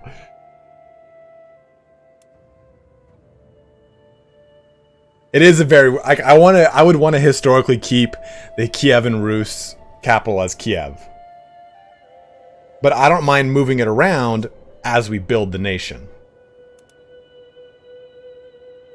That's where 1% can live. All right, well let's give away this location because we're about to expand right now. And I think this is a pretty good one. He at least shares their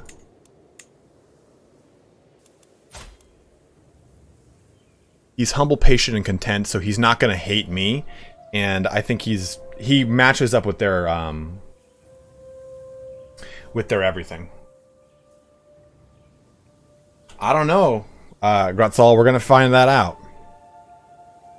Kukli, probably about 10. We usually do around 10 streams, more or less. Can I even do that? I don't think I can. I think it changes. Oh. I didn't know I could do that. I think it changes when I convert to Russian.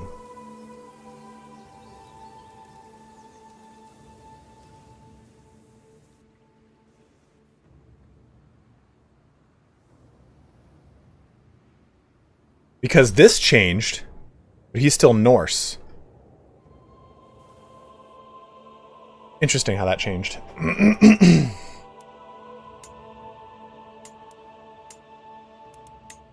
So we need to capture more of Ruthenia. I mean, ideally I want to keep my duchy title. Like, everything in this duchy I would want to keep for myself.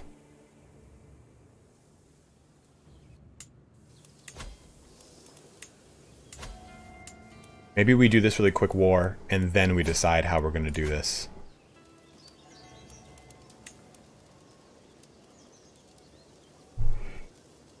That might be the way to go. Like, take this location.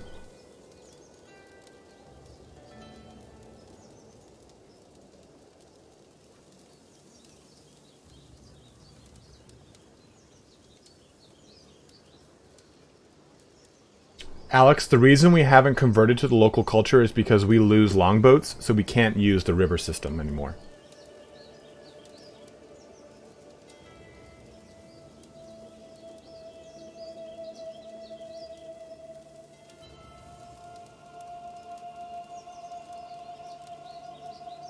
Let's go with this. Declare this war. I want to take this quickly. And then we'll figure it all out after that.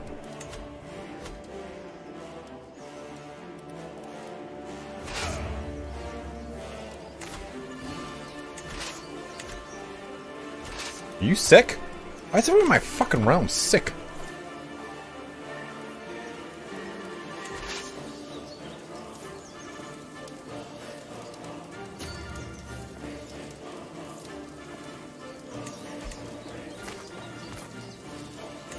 Oh, did he? Well, watch this. Actually, no, we'll be fine. We'll be fine.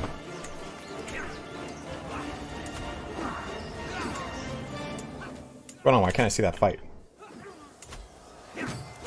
There we go. A crushing victory there. Cleared him out. Vladimir, huh? Not good. He's also maimed now.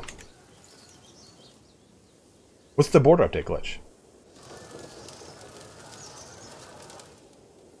Yeah, unfortunately not, Alex.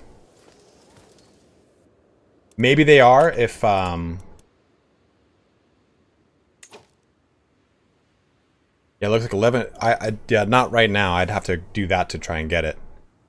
Not available to the Russians, it looks like.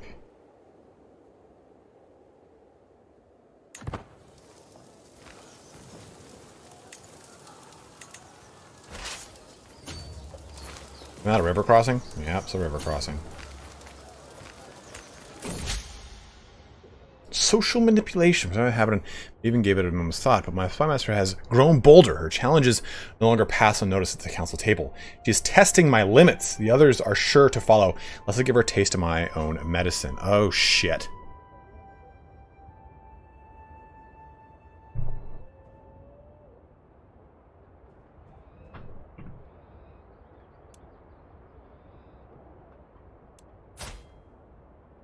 Let me see.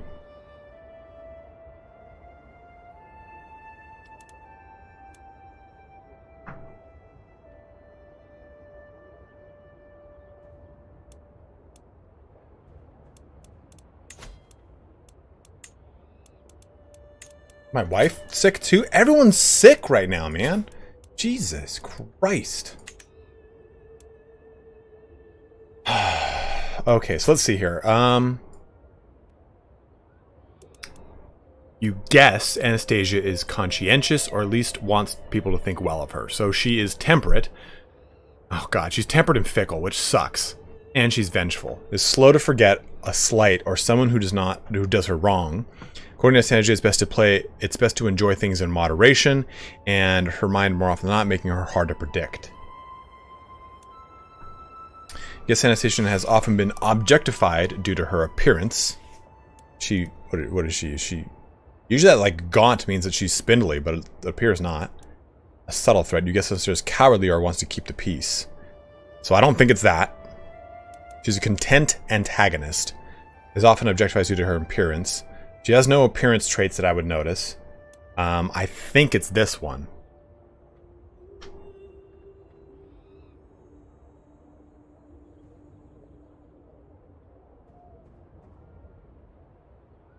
But I think I go with the threat.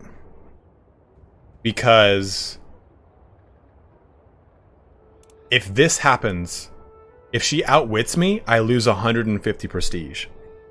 Which would put me in the negative. And I'm very slow to build that up right now.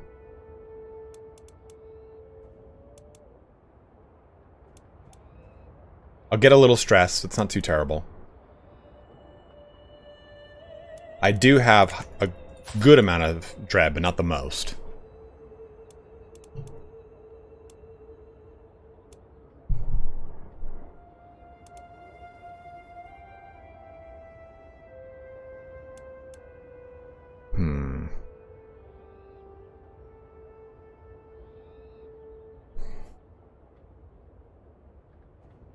I think this might be the best one to do. Going with it. Run the risk. See what happens.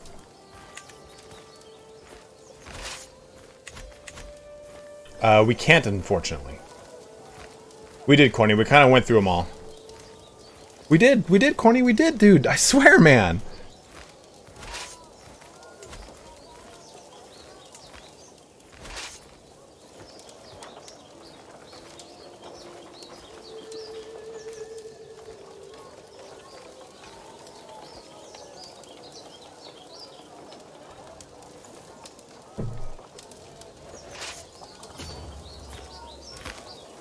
That's the river crossing? That's so stupid. I don't want to fight in wetlands.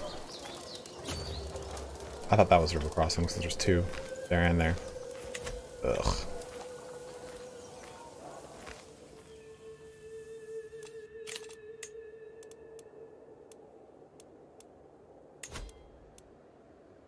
I can take her as my concubine, but I don't want to have any children.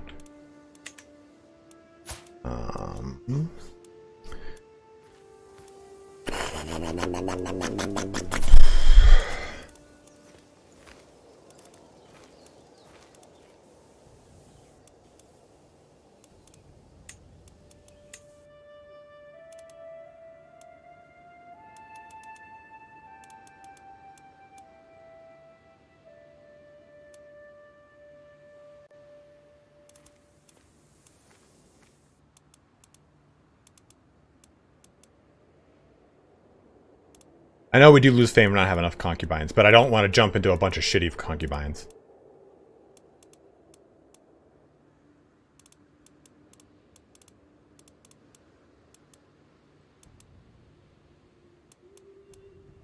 Ooh, I could make an alliance. That wouldn't be terrible. So that way, while I'm securing Ruthenia, I don't have to worry about Rurik. And I would have probably the second strongest nation up there.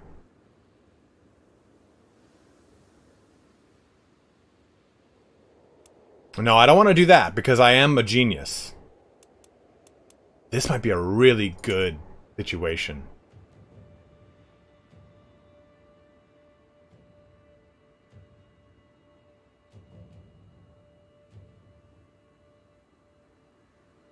Simon Cleric, we do both. I mean, I'm not gonna like completely roleplay myself into the ground, but mechanically I will choose things that maybe make sense for the character's decision.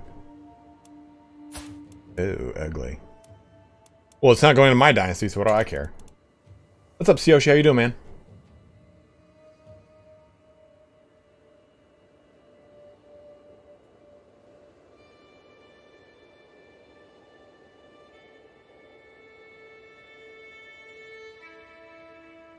Like, I think playing roleplay-wise can be fun, but it also, in a game like this, it doesn't feel as enjoyable as, say, like an RPG to me, in my honest opinion.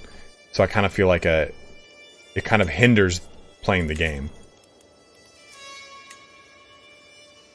Ooh, this guy's huge. Where is this? Oh, all the way over there. That's why. Got all fractured apart.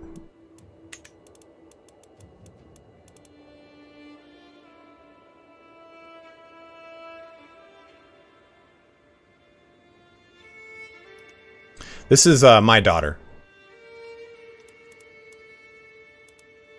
And this is not matrilineal. I mean, if I look at matrilineal alliance power, I would just keep marrying into Minsk.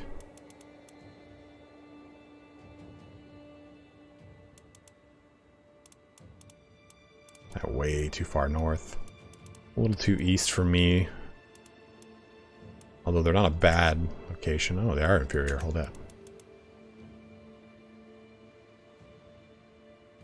Well, I'm not min-maxing. Do you think I'm min-maxing?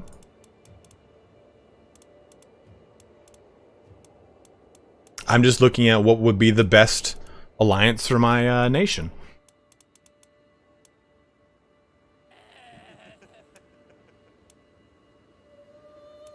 I think what Simon Cleric is saying is like saying, okay, it's a pious character. Do the pious thing. Don't do the thing that's like technically the min-max best. I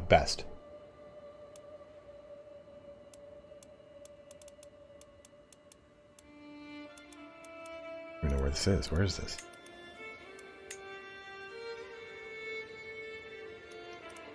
Oh man, that's a sick flag. I always see these awesome flags, and I'm like, well, I want that. Really? I don't think I am. I appreciate your opinion, though. There are certain things, yeah, like I said, I'm going to go for the alliance. It makes most sense. Or the congenital trait. Like, how do you roleplay a marriage, right? Like, maybe role-playing the marriage of, say, okay, I have an existing relationship with Minsk. He's a friend of mine. So the roleplay mechanic would be maybe that I go with Ruslanovich, but I already have this alliance, so I don't really see a point to really kind of cement that. I don't even actually think... Oh, nope, liege. No, I can't. Since we're allied, I can't make him a vassal.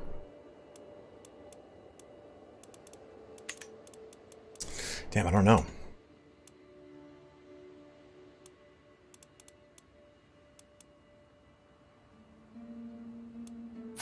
Ugly kids, man. Hey, what's up, Blind Panda?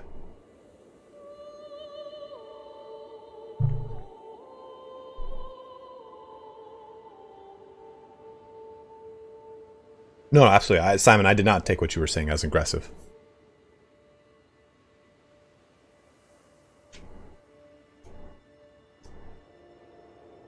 So, I think maybe we just go with that then. I mean, we can go with the Ruriks. And that would be nice.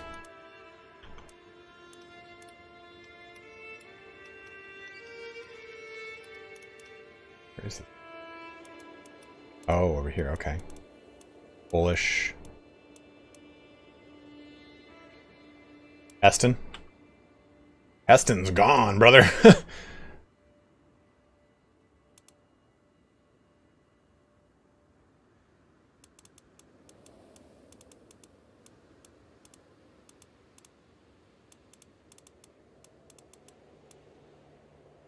How many feasts have we thrown? I don't think we haven't thrown a single one. So what do we go, guys? Do we do the Rurik marriage? Does that seem like a good one? My daughter to his oldest or youngest son?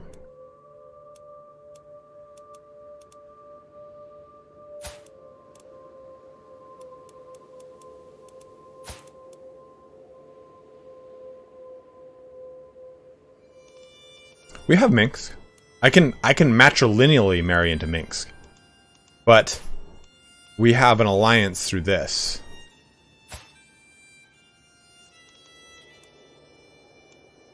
She's so young looking.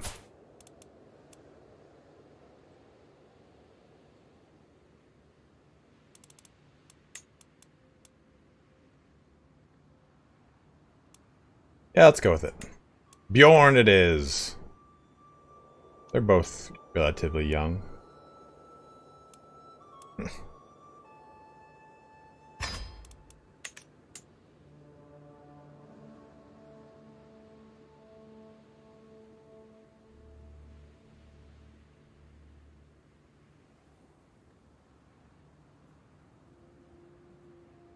We already have dynastic spread right now, Andrew, because I'm married into them. My son is marrying into Minsk. So there's no reason to like double matrilineal into one family, you know what I mean? Alright, let's go back to here and hopefully take this over.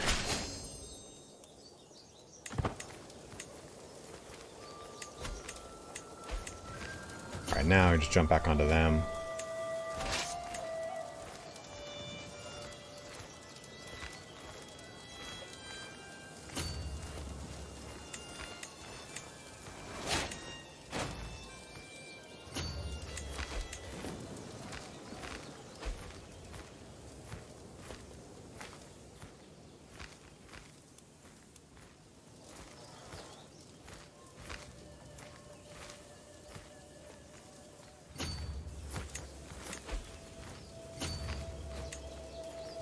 There it is, got him.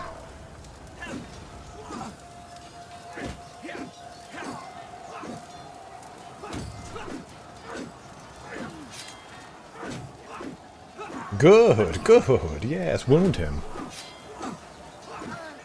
He looks like a chef attacking with like a pan. Okay, I'll go check him out.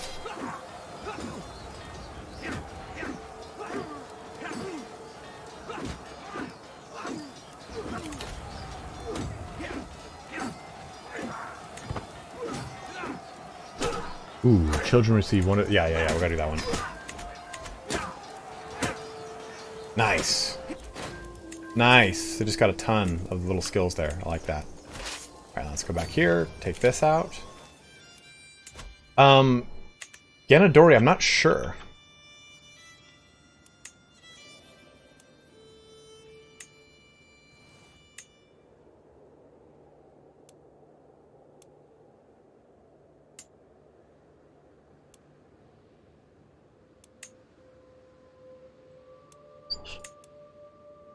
This one?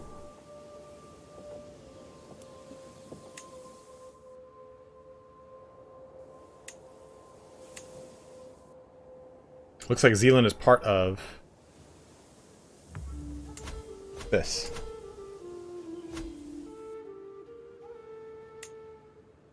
What's Denmark, the big island?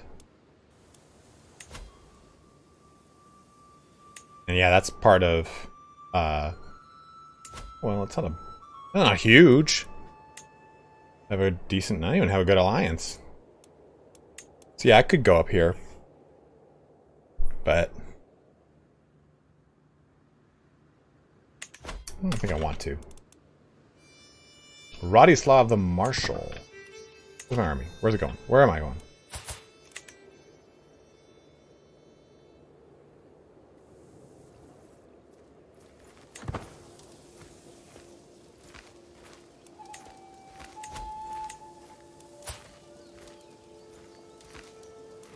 It's not terrible.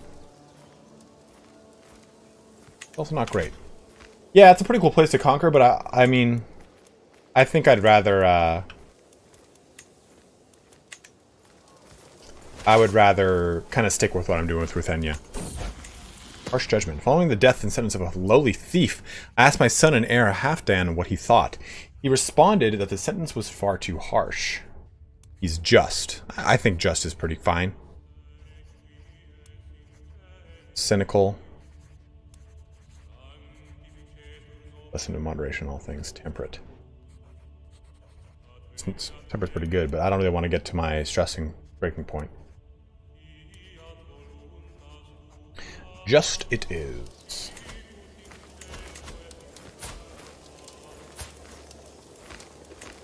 I'll befriend you. That'll help me out. I like temperate, but I wanted to go with just. And I think I need to kind of lower this a little bit. Post a little feasty poo. Oh, I didn't know I kept him from stupidity.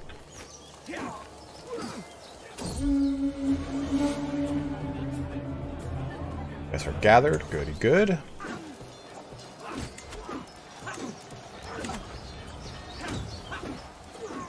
Just manufacture ability to sacrifice him. Well, it's okay, Kevin, because we're going to swap away from Astaru. Our plan's not to stay as Astaru. It's just for right now.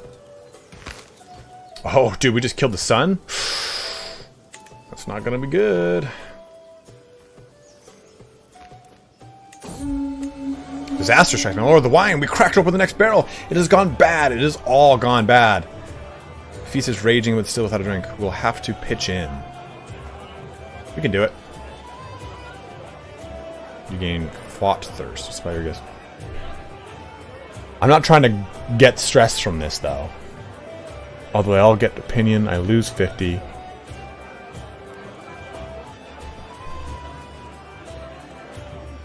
Alsatru? Oopsies. Not the wine. Why is the wine gone?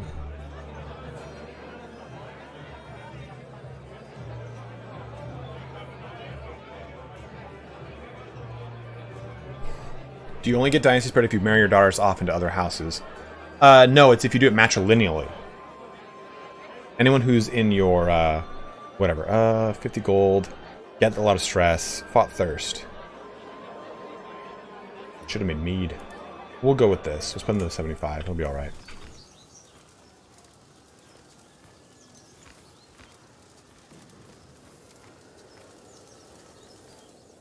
Oh man, what time is it?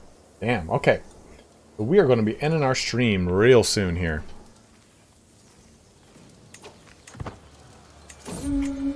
A laudable effort. As the feast is underway and our guests are eating and drinking merrily, Saga approaches Sif and me at this great table. This is a marvelous feast. All my compliments to the host. Yes, I've done a great job, haven't I?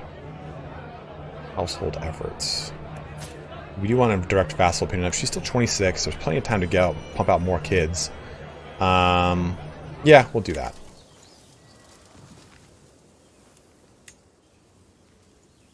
I don't believe so, Duke. Or Luke. Because the kids are born into that dynasty.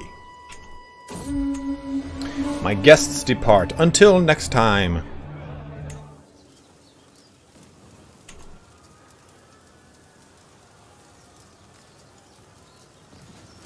Taking forever. Did it. Oh, we captured him. We captured Big Dick Daddy from Cincinnati himself. You ransom yourself off? 30? Who are you? Son and heir, too. I could just murder the son.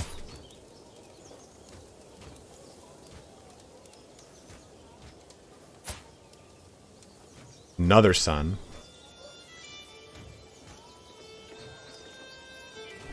Oh. So he took both his sons and him.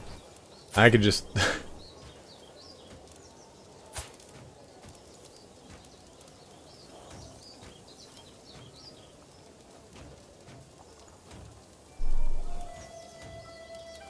I don't want to mass murder my prisoners, though. With my character, I mean, take a look at it. I mean, he's gregarious, he is greedy, and he's cynical, so maybe he actually would. Kinda... I don't know what I think about it.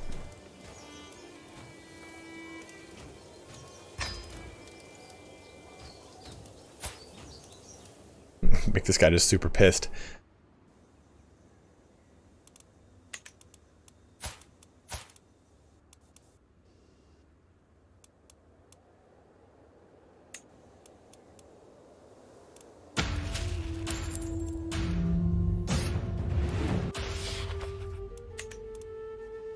Just more mass to mass murder. Jesus.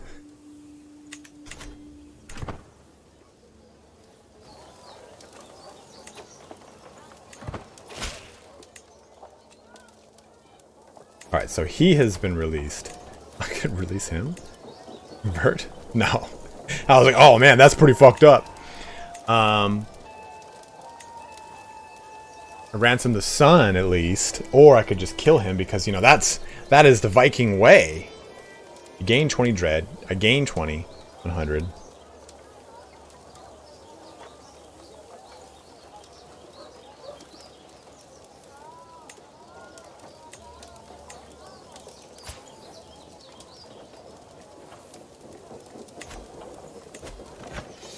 I mean, I've got the ruler, so it doesn't matter what I do with the sun. It always just feels so bad just slaying kids. Like, it doesn't feel honorable.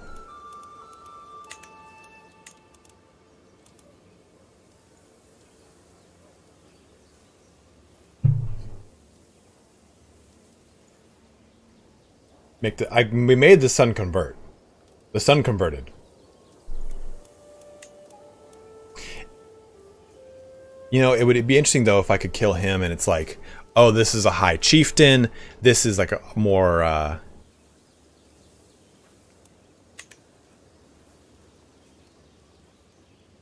No, he would... this guy would immediately take over. But now he's... a Satru.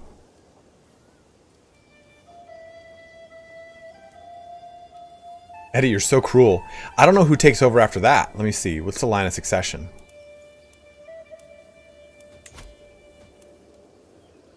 So it goes him, him, the other son who I don't have, then him. So brutal.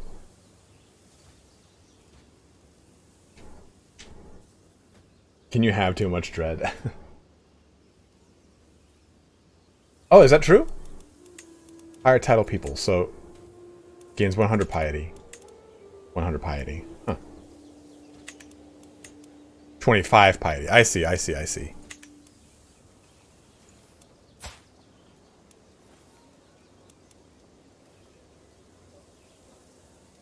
Happy Sweet 16, oh my god! Blind Panda, no!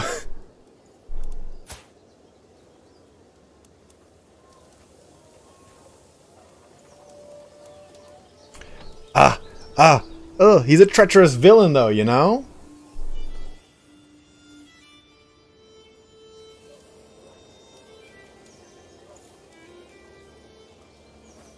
It just feels dirty, like killing a kid. I feel like ransoming the kid and murdering him, if anything, is like the right way to go. I'm so conflicted because of my own personal morals.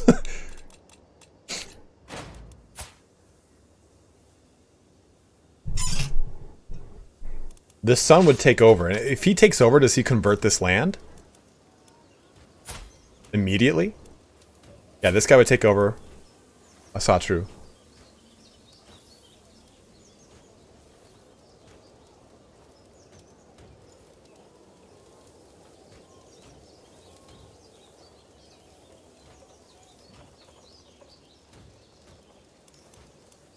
I'm ransoming him because my brain can't take killing a kid.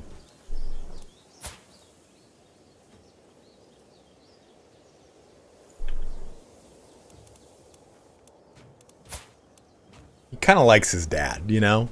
It's his father, so it's a plus 50.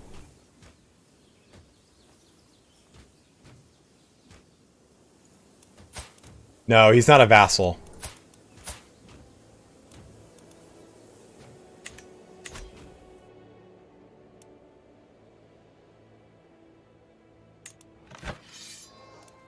You know what?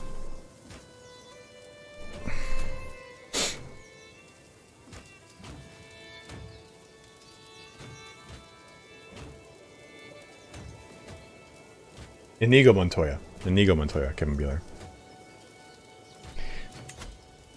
Oh, let me finish that proposal.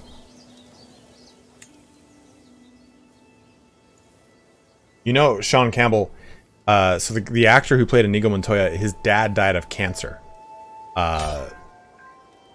Before, I'm just going to release him. I'm going to just do the demands. I just don't want to deal with it right now. My brain is choppy.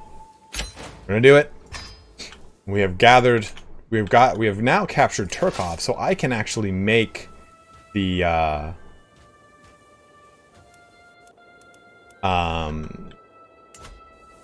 oh, Canterbury is ripe for the raiding.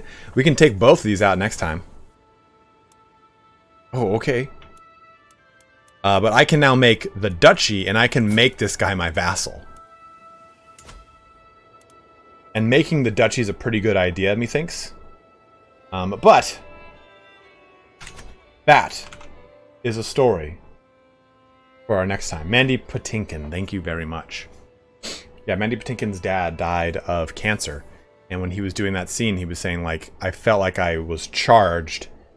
And I thought of, like, it as, like, actually killing cancer. And I had to, like, excuse myself afterward. Like, the whole thing is, like, him actually getting emotional in that scene. It's a pretty sweet little situation. And it's really, like, when you read it from that perspective and you watch that scene again, it's gut-wrenching. Gut-wrenching. But we will come back in the weekend to main menu to complete our little creation here of the KIEVAN RUS, and we will do more story time, of course. Oh, that's true, Kevin. But let me give some thanks out here as we close out our stream. We had quite a few donations here today. So a donation from Flesson. We had the one from Kevin Beeler as well. We had Cody Rice giving a donation. A lot of donations here from Paris at 5, 2, and 5, and 5, and 2 donation in dollars. So what is that? 15, 19 total dollars in donations. We had one from Magnus dropping the 50 and okay on us. And then the big one from Eddie Sellers at $25, asking to see more of my hook grip tank tops, which I do have plenty of.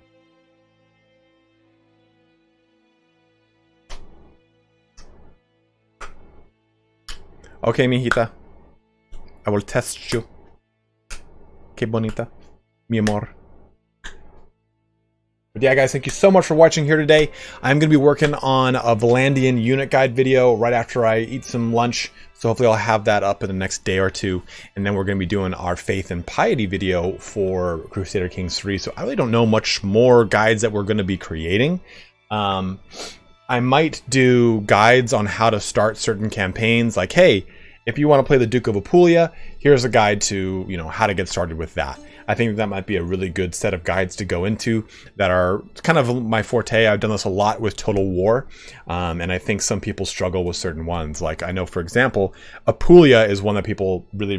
No problem, Simon. I'm glad you enjoyed yourself. I know people really struggle with Apulia, so I think making that guide would be a pretty cool one to have on the channel. Or even Castile. You know, we were able to unite Castile, and I can kind of show that juxtaposition. Like, hey, here's the advice I'm giving you, and here it is 15, 20, 30, 40, 50 years out. Oh, you're fine, Border Collie. Thanks for jumping in, man. We have a guide for Tribal to Feudal. Shady Sorcerer. Here you go. Be a huge.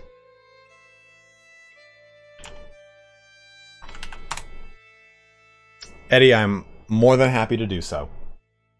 More than happy. But alright, guys. Thank you so much for watching here today, everyone. Take care, be safe, wash your hands, and I will see you guys this weekend for some more streaming. We were going to do a multiplayer stream, but we couldn't get enough people together, so we will have that coming. Turner and I might do the Game of Thrones board game and stream that, because that looks really fun. I played the actual board game. It's a lot of fun. Guide for Feudal to Tribal. Alright, guys. Everyone else, thank you so much for watching. Have a good one, and take care.